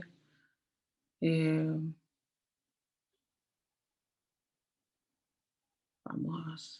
La preocupación medioambiental es central. No, Lo has mencionado tú, bastante en tu... Sí, es muy, muy importante porque, bueno, estamos enfrentando todas las consecuencias del cambio climático, lo estamos viviendo, experimentando ahora mismo, yo creo, con varias manifestaciones concretas. Claramente el tema de la escasez de agua es un elemento fundamental. Y es reflejo también de la crisis climática. Entonces me parece que el tema medioambiental es fundamental para tener un planeta que podamos habitar, ¿no? Y eso significa tomar decisiones importantes en materia productiva también. Y las señales que dé el Estado en términos de incentivos para producción limpia y cómo fortalecemos esos programas. Porque ya no se puede dar el lujo de generar, ¿no es cierto?, procesos productivos que contaminan el medio ambiente. Y en Y el claro, caso... ahí dice, y el caso del agua, la privatización, y por lo tanto viene ahora el cambio constitucional, que yo creo que es uno de los espacios de debate más relevantes, ¿no? Sí, hay dos preguntas que tienen que ver, bueno, solo aparece con dos respuestas como el principal problema de la región en que vive, que parece interesante respecto a si has considerado, también en relación a esto de la segregación, de cómo se expresa la desigualdad, pero fijándonos como en la segregación territorial, si has considerado una política de barrio, haciéndonos cargo Mire, también de la política habitacional de los sí, anteriores gobiernos y que es una de las críticas que se hace. Ese es uno de los temas, y ahí ya te coloco otro tema que tiene que ver, sí, con uno de los puntos centrales que tiene que ver con políticas anticorrupción y transparencia. sí, sí. Mira, son dos temas que sí están considerados, por supuesto. En materia de política de barrios, claro, como el titular, por decirlo de alguna manera, es el derecho a la ciudad para todos y todas, sin exclusión, y eso requiere de una mirada de planificación urbana con enfoque de derechos humanos. Estuve recién antes de esta reunión conversando con unos arquitectos y arquitectas sobre este tema, para el tema de construir el programa de ciudad y territorio. La primera como aproximación que tengo y tiene que ver con la experiencia probablemente de lo que fue el programa Quiero mi barrio, como concepto, como idea, que por supuesto tiene que tener una escala mayor, ¿no? Que tiene que tener una escala, otro volumen, pero es como de alguna manera replicar ese concepto participativo, de formar parte, de cómo se definen las decisiones, de cómo se planifica el territorio, y tiene nuevamente que ver con la participación ciudadana, creo yo, de una manera muy directa en el caso de la ciudad y de los barrios, ¿no? Me parece. Y el otro elemento que creo que es importante también de considerar es el enfoque de género para el derecho a la ciudad, como decía, de mujeres y niñas, que hoy día está completamente mediatizado por su condición de género y que por lo tanto impide el libre desplazamiento y el aprovechamiento de la ciudad y del barrio en igualdad de condiciones. O sea, me parece que son elementos fundamentales y por eso una mirada de ciudad y territorio desde un enfoque de derechos humanos y desde un enfoque de género. En el caso de corrupción, tuvimos una agenda de corrupción bastante, yo diría, importante en el gobierno de la presidenta Bachelet, a propósito de lo que dije al principio, pero hay elementos que requieren hoy día de muchísima mayor apertura y transparencia. Yo creo que la rendición de cuentas sigue siendo un elemento poco desarrollado. La idea del gobierno abierto, que es una idea de de los países más desarrollados, es muy importante para generar mayores niveles de transparencia y cerrar la opacidad. Entonces, abrir mucho más la decisión pública que permita entonces disminuir los niveles de corrupción, que quiero decir también que a pesar de la percepción amplia, Chile sigue estando dentro de los países con menos índices de corrupción de América Latina. Lo quiero decir como criterio de realidad. No estoy diciendo que no haya que abordarlo, pero como criterio de realidad, comparativamente hablando con otros países de la región, Chile sigue teniendo mejores indicadores en materia de corrupción. Sí creo que hay que fortalecer las medidas de rendición de cuentas, sí creo que hay que fortalecer las medidas de gobierno abierto y transparente, y sí creo que hay que, por supuesto, implementar medidas cada vez más desincentivadoras del aprovechamiento del poder de lo público, porque la percepción que hay es que este es un Estado que cuando está presente está mal, si no, no está, y cuando está se protege a sí mismo. Y eso tiene mucho que ver con la opacidad de las acciones públicas y que por lo tanto hay que intervenir, por supuesto que con la asesoría y ayuda tanto de la academia como desde la sociedad civil para tener medidas cada vez más de nueva generación, digamos, o de última generación en materia anticorrupción. Y vuelvo, perdonen que sea con esto como reiterativa, pero me tocó en mi trabajo anterior hablar muchísimo de corrupción y género, que es un tema que generalmente no se vincula y sin embargo tiene un impacto diferenciado en el caso de las mujeres, la corrupción en los países. Porque finalmente en la corrupción podemos hablar de la pequeña y de la gran corrupción, ¿no es cierto? Pero de entre la pequeña y la grande finalmente se terminan desviando fondos públicos y se termina afectando a la población que más requiere de los programas sociales, donde están mujeres y niñas y niños principalmente. Y en el caso de la percepción de corrupción, se nota de una manera muy, muy llamativa el cómo la mujer queda expuesta, no en Chile, esta es una percepción global de América, o sea, regional de América Latina, la mujer queda mucho más expuesta a pedir soborno, a que se le pida algún tipo de pago por los servicios sociales de salud y educación. Eso ocurre y por tanto no hay una mirada preventiva de la corrupción con enfoque de género. Y por tanto también las fiscalías que investigan esto, que son especializadas, no tienen esta aproximación. Creo que también es un tema que hay que abordar. Sí, mientras le hacemos la pregunta a quienes nos acompañan sobre qué creen ellas o qué creemos que debes considerar en tu programa, mientras van, bueno, y va apareciendo y luego te vamos a enviar todas las... Sí, esto es muy importante. Sí. No te preocupes que te la vamos a hacer llegar. Y a propósito de mientras van respondiendo, hay una frase que fue bien llamativa y que destacó harto la prensa y que, bueno, los columnistas hicieron todo un análisis respecto a eso, desde Carlos Peña, no recuerdo quién otro también, hacían análisis sobre esta política de lo necesario. Y entonces la pregunta que tiene que ver con esto de hacer lo necesario, entonces la pregunta que surge es, ¿quién señala qué es lo necesario?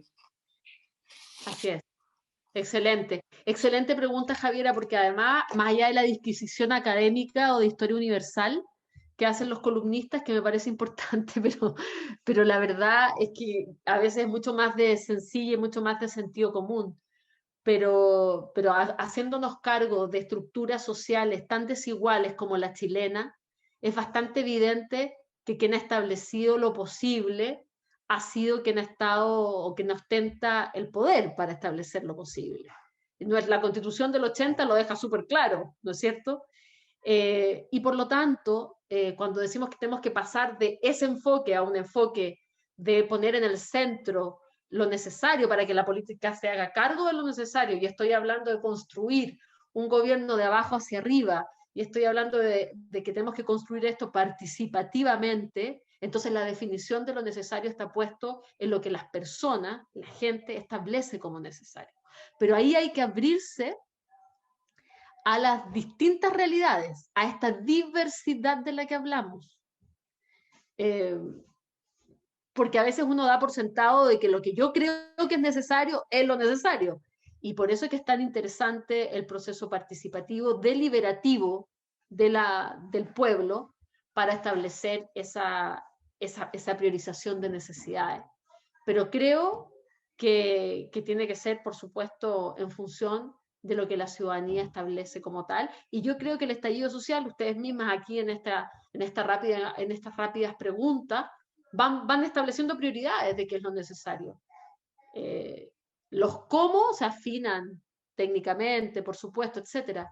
Pero ¿qué es necesario hoy día? Es necesario tener viviendas dignas, es necesario que haya una salud que no dependa del bolsillo, es necesario que haya una educación pública de calidad, realmente de calidad y gratuita, es necesario que hayan pensiones dignas actualmente y para el futuro, es necesario que haya un reconocimiento a la plurinacionalidad de nuestro país, es necesario que entendamos que somos diversos y que no por eso podemos quedar excluidos y excluidas por nuestras diferencias, es necesario que asumamos que niños, niñas y adolescentes tienen que ser protegidos por el Estado, en fin, es necesario que entendamos que la violencia contra las mujeres es inaceptable y tenemos que terminar con los feminicidios, es necesario. Y tenemos que poder hacer lo posible.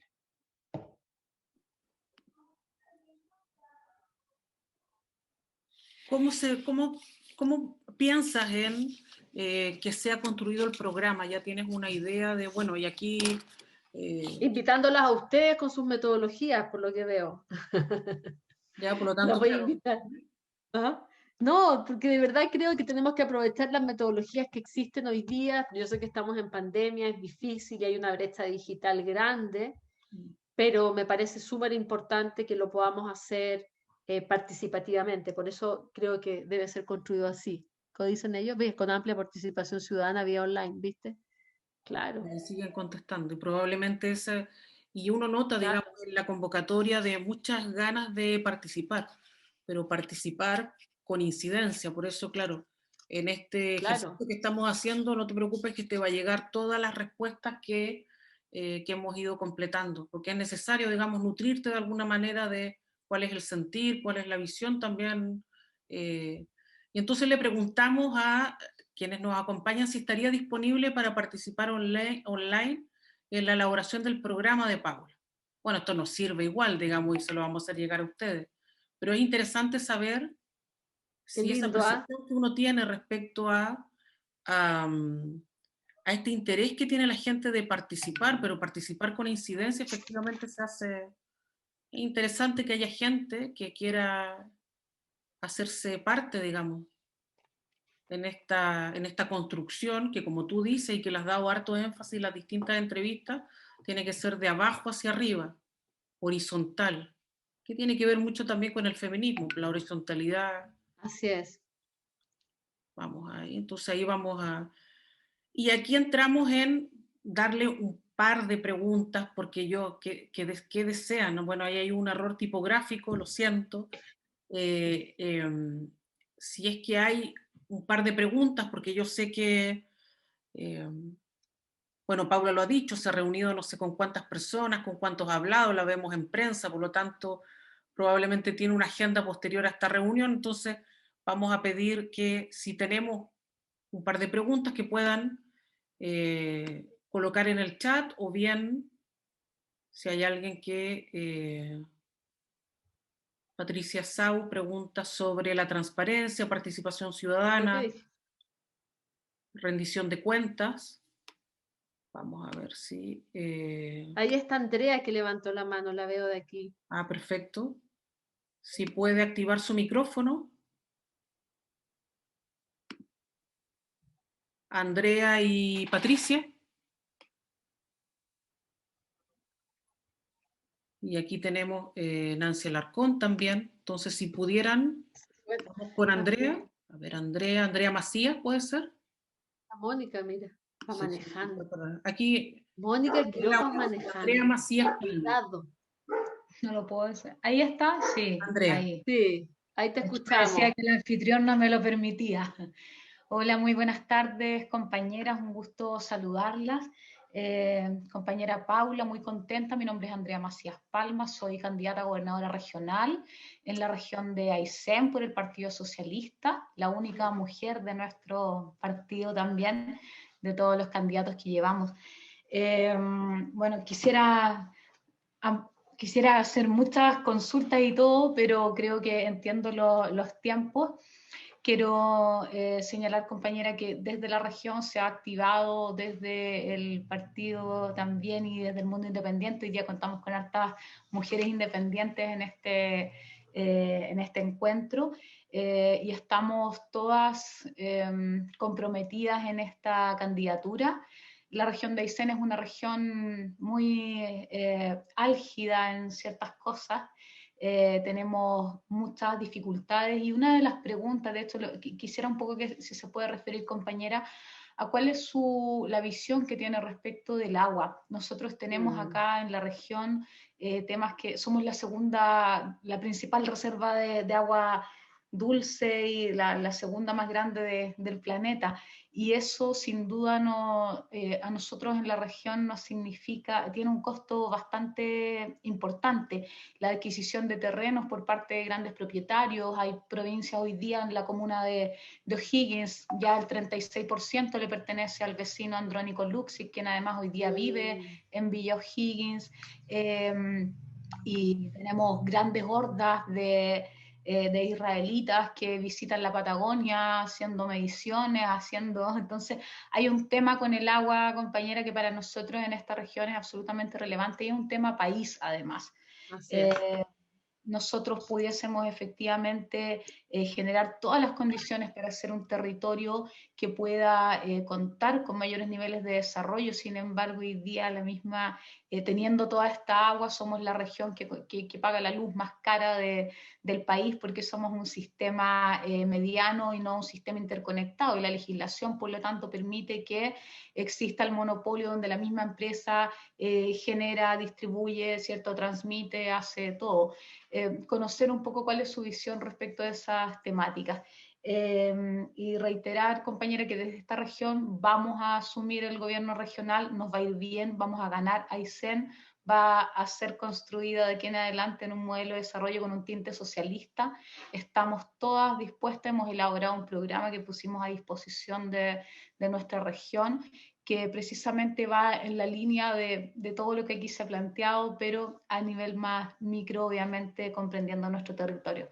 Así que toda la fuerza, compañera, un abrazo muy grande, somos muchas las mujeres que estamos aquí, siempre, alguna vez la presidenta Bachelet lo dijo, que cuando una mujer entra en política, la mujer cambia, pero cuando muchas mujeres entramos en política, es la política la que comienza a cambiar, y más aún cuando estos liderazgos surgen desde los territorios, desde las propias regiones, con una mirada que es absolutamente diferente respecto de lo que estamos habituados y desde cómo se nos mira desde el centro. Así que desde la región de Aysén, compañera, tenga la certeza de que vamos a estar comprometidas, trabajando para poder recuperar a nuestro país y poder efectivamente avanzar. Y respecto del principio en esto de que mucha gente dice, bueno, que no se note la agenda feminista, creo que es lo que necesitamos. Somos el 50% de la población y yo siempre digo, y el otro 50% lo parimos, así que bien poco hay que decir.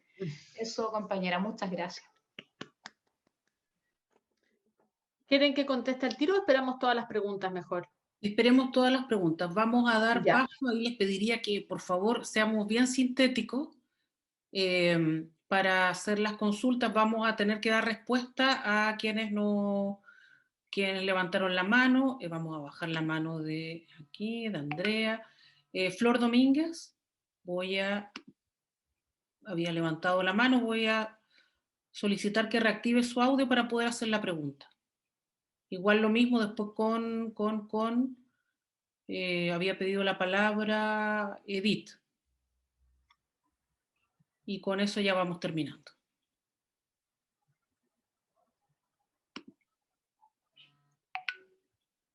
Bueno, seguimos con Tamara.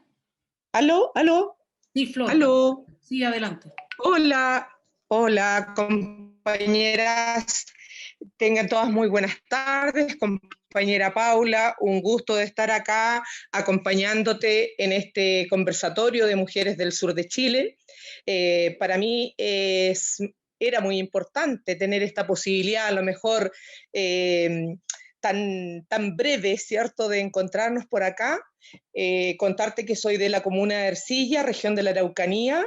Fui ex candidata a senadora por la región de la Araucanía, la primera mujer después de muchos años, décadas, ¿cierto?, en llevar y desde las bases sociales. No soy perteneciente a ninguna élite política, por lo tanto, para mí, y la preocupación, y voy a la pregunta muy directamente, Paula, cuando seas presidenta de Chile, porque espero que así lo seas, ¿cómo piensas enfrentar el tema de la deuda histórica con el pueblo mapuche, la criminalización de su lucha y la militarización de la Araucanía?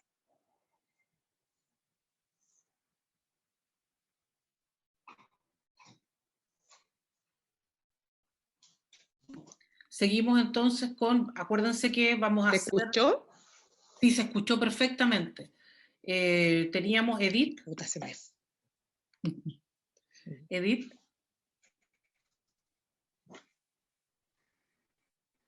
¿Está Edith? ¿Aló? Sí, acá me escuchan. ¿Me escuchan? Muy bien. Sí, Edith, la escuchamos. Ya. Buenas tardes, compañeras. Buenas tardes a usted, especialmente compañera Paula Narváez. Un gusto y mucha felicidad de poder compartir con usted. Soy concejala acá en la comuna de Porvenir, Tierra del Fuego, a la municipalidad de Porvenir. Y hay una inquietud que me asalta como mujer y como habitante de esta comuna, que espero que nos venga a visitar cuando ya se comience con su ¿cómo se llama? Cuando salen a campaña. Acá tenemos un hospital precioso, hermosísimo, con toda, digamos, habilitado con todas las cosas, pero tenemos un problema, compañera Paula. Este hospital está en categoría de baja complejidad.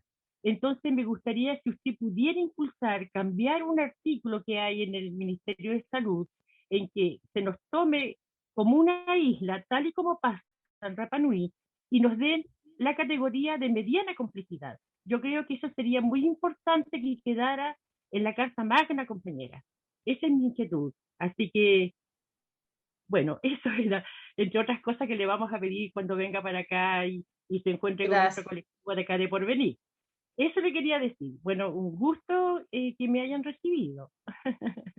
Buenas tardes. Un gusto Feliz. que haya... Un abrazo fraterno para todas.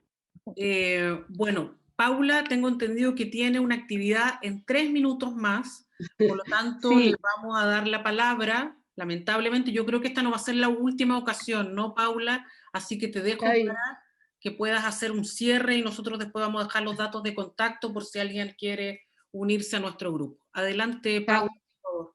Ok, bueno. Javi, yo sé que quedaron palabras pendientes, entonces me da como pena eso, porque veo que la Alba, oye Alba, quiero también agradecerte mucho, porque sé que has estado muy involucrada en la organización de esta actividad, y te veo ahí con la manita levantada también. Muchas gracias.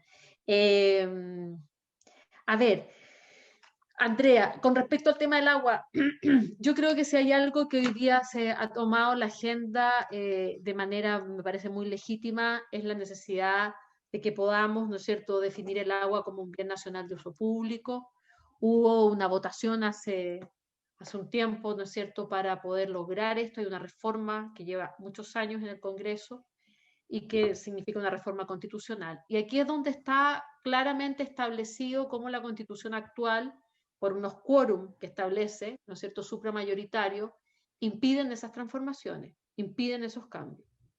Entonces, claramente, lo que vamos a promover en el marco lamentable de esta Constitución actual, porque en este gobierno todavía vamos a estar en esta Constitución actual, todavía, porque es justamente insistir, ¿no es cierto?, en la reforma al Código de Aguas.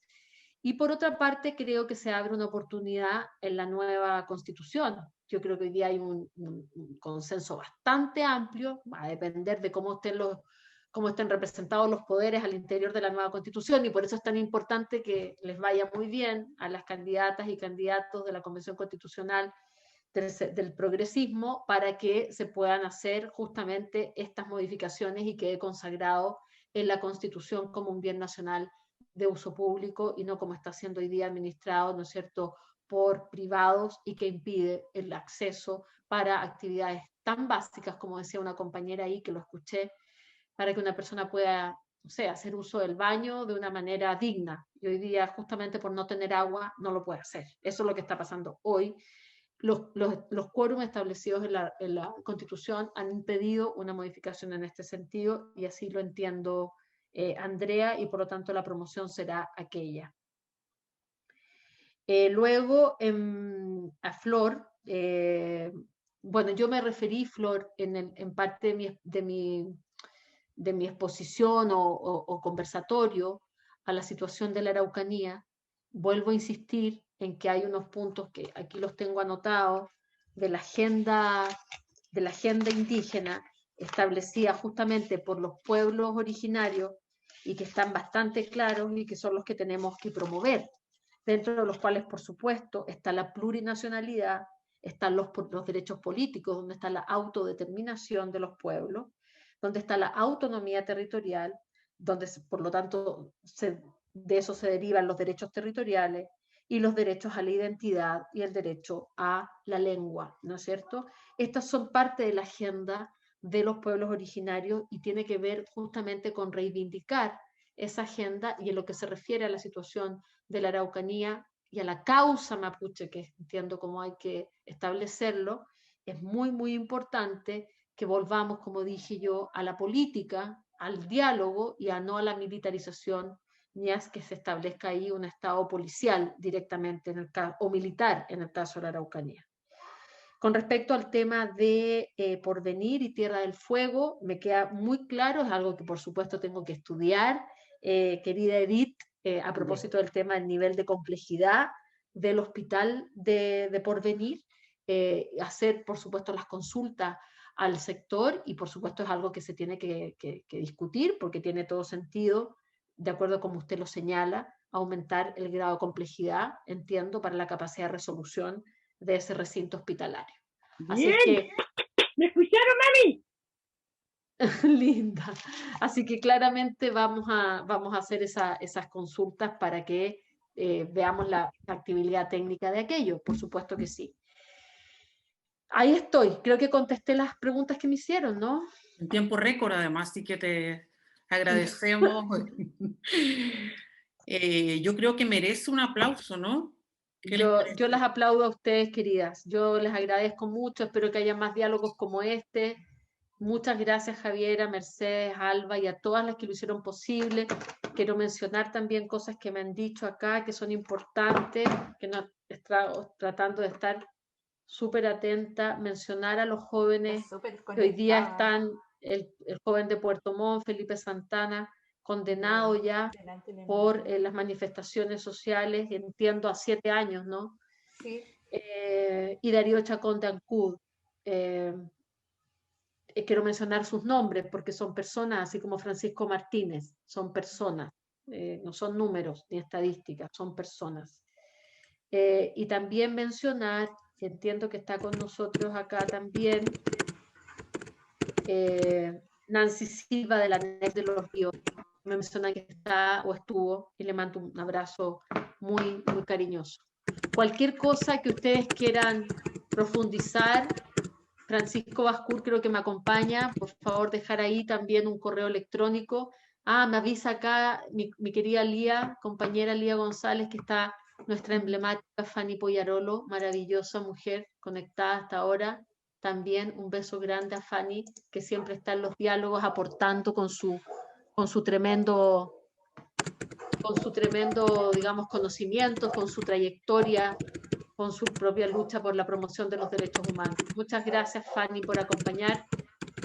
Gracias, gracias, gracias a todas, y hagamos lo posible, las mujeres, con un enfoque feminista que cambie las cosas, que transforme las cosas. Ingrid Aguayo, felicitaciones al equipo. Listo. Aplaudamos, ¿Nos sacamos una foto? Obviamente, yo creo que habría que aplaudir, ¿no? Eso es.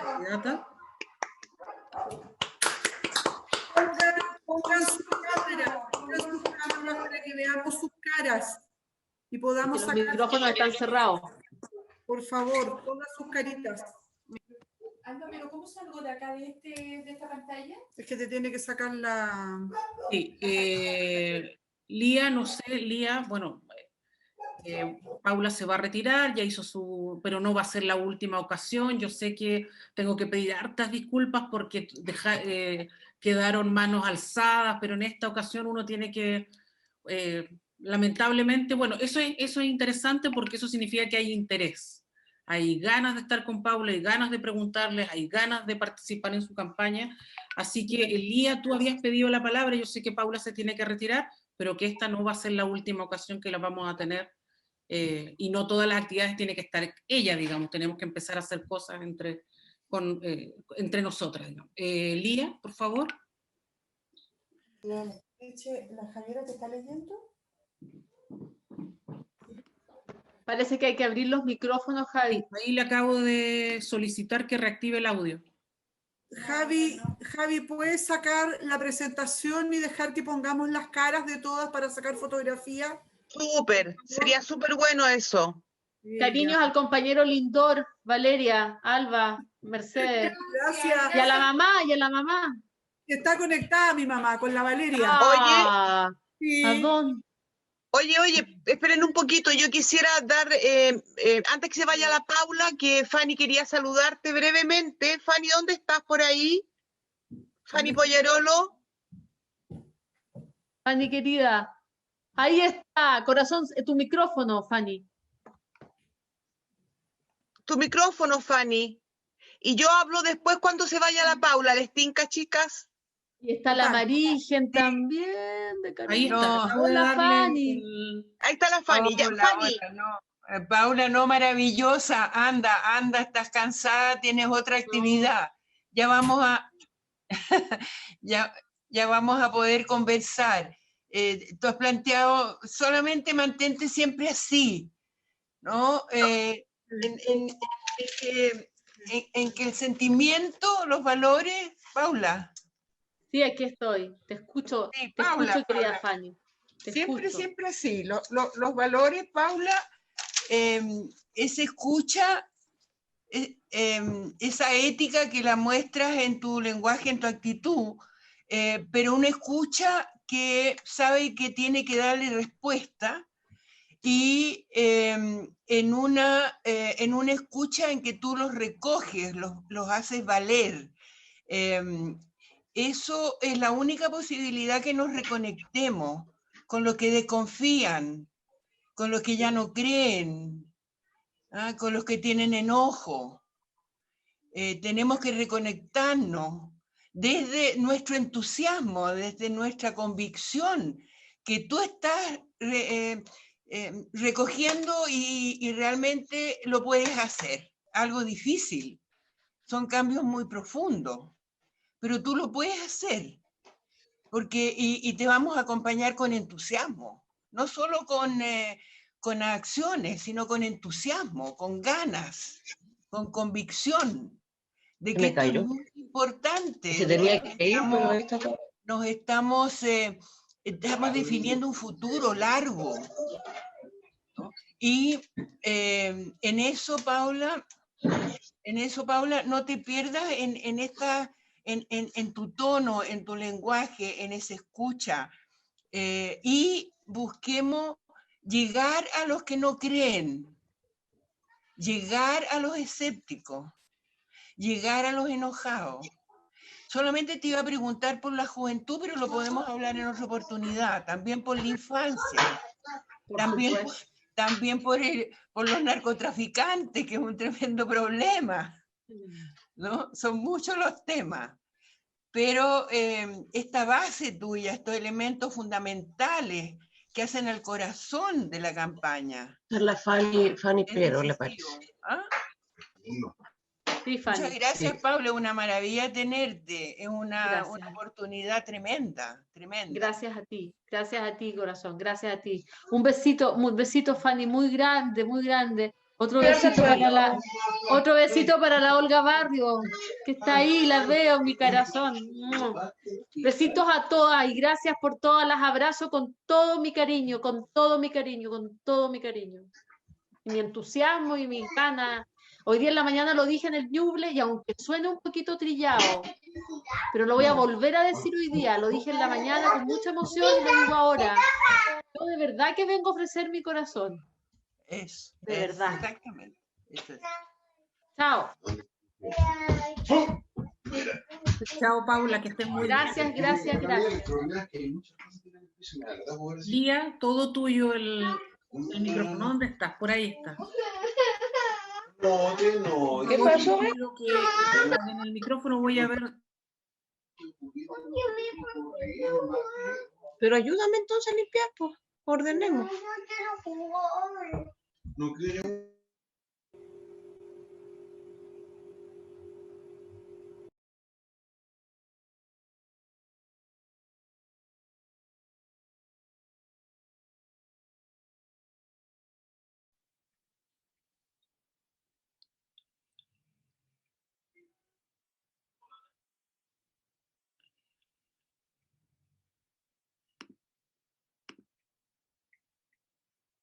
Ahí sí.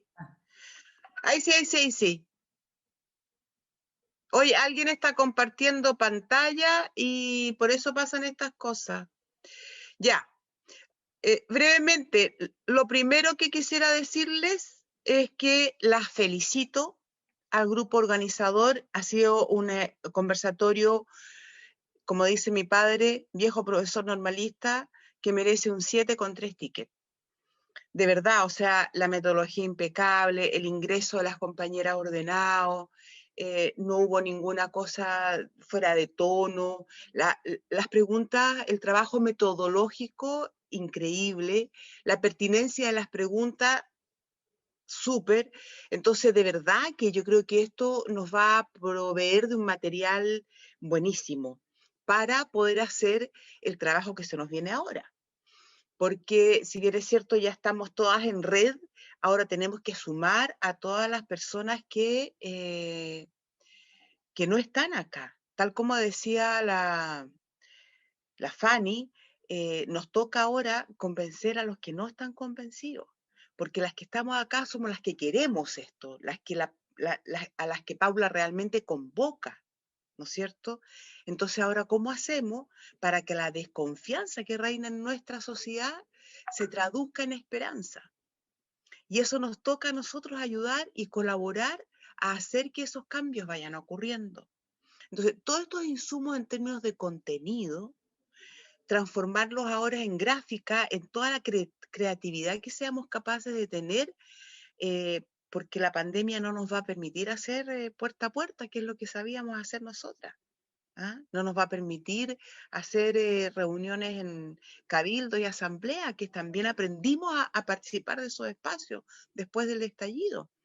Entonces, ese es mi llamado nomás. Son dos cosas, chiquillas, compañeras queridas. Uno, mi gratitud por el maravilloso trabajo que han hecho, y lo segundo es mi llamado a que esto recién empieza y seamos capaces de, con mucha generosidad, sumar a Pedro, Juan y Diego, a la María, la Rosa y la Esperanza. ¿Ya? Y que nos vayamos compartiendo las cosas que hacemos, que nos vayamos compartiendo en el WhatsApp donde están las personas que hacen cabeza, que pueden ser otras, ¿no es cierto? Y lo más importante, no es lo más importante. En este rato para mí es muy importante saber qué organización se han dado ustedes. Si están organizadas, y esto le hablo aquí a Punta Arenas, Magallanes, a Aysén, le hablo a los ríos, a los lagos y a la Araucanía, ¿qué organización finalmente tienen? ¿Van a ser solo una regional o van a ser por provincia? ¿Qué mecanismo vamos a usar para ampliar la red, ¿verdad? A otros sectores, a mujeres independientes. ¿Qué tareas vamos a hacer? ¿Cuáles son las acciones? Y eso ojalá lo podamos socializar, porque son tiempos de mucha creatividad. Hoy estoy viendo a la Nora Barriento aquí. Qué bueno, Norita, tenerte. Exintendenta de la Araucanía, nuestra candidata ahora. Qué bueno tenerte en la red Mujeres de la Araucanía, Nora querida. Gran aporte. Eso quería decirles, no las voy a molestar más porque ya vamos en 84 y llegamos a ser 145. Mi abrazo grande, mi gratitud y seguimos. Esto recién comienza. Muchas gracias a todas por asistir y seguimos en contacto, porque esto, como dice Lía y como dice Paula, recién comienza, así que yo creo que merecemos un aplauso por estar aquí un día sábado. Nos merecemos, pero esto recién comienza. Así que muchas gracias y nos vemos pronto. Que estén muy bien. Cuídense. Chau, chau. Saludos a todo el equipo organizador de Puerto Montt. Muchas gracias. Saludos a todos. Mañana tenemos otro conversatorio nosotros en el Zonal Sur en Conce. En Conce, ¿no? Sí, en Ñuble, Ñuble, Biobío y Maule. Gracias. Ahí nos uniremos, compañeros. Sí, manden el link para ver si sumamos. Gracias a los compañeros que nos contestaron los correos, los WhatsApp y que se conectaron y que nos aguantaron a nosotros todo lo que la llevamos. Así que muchas gracias.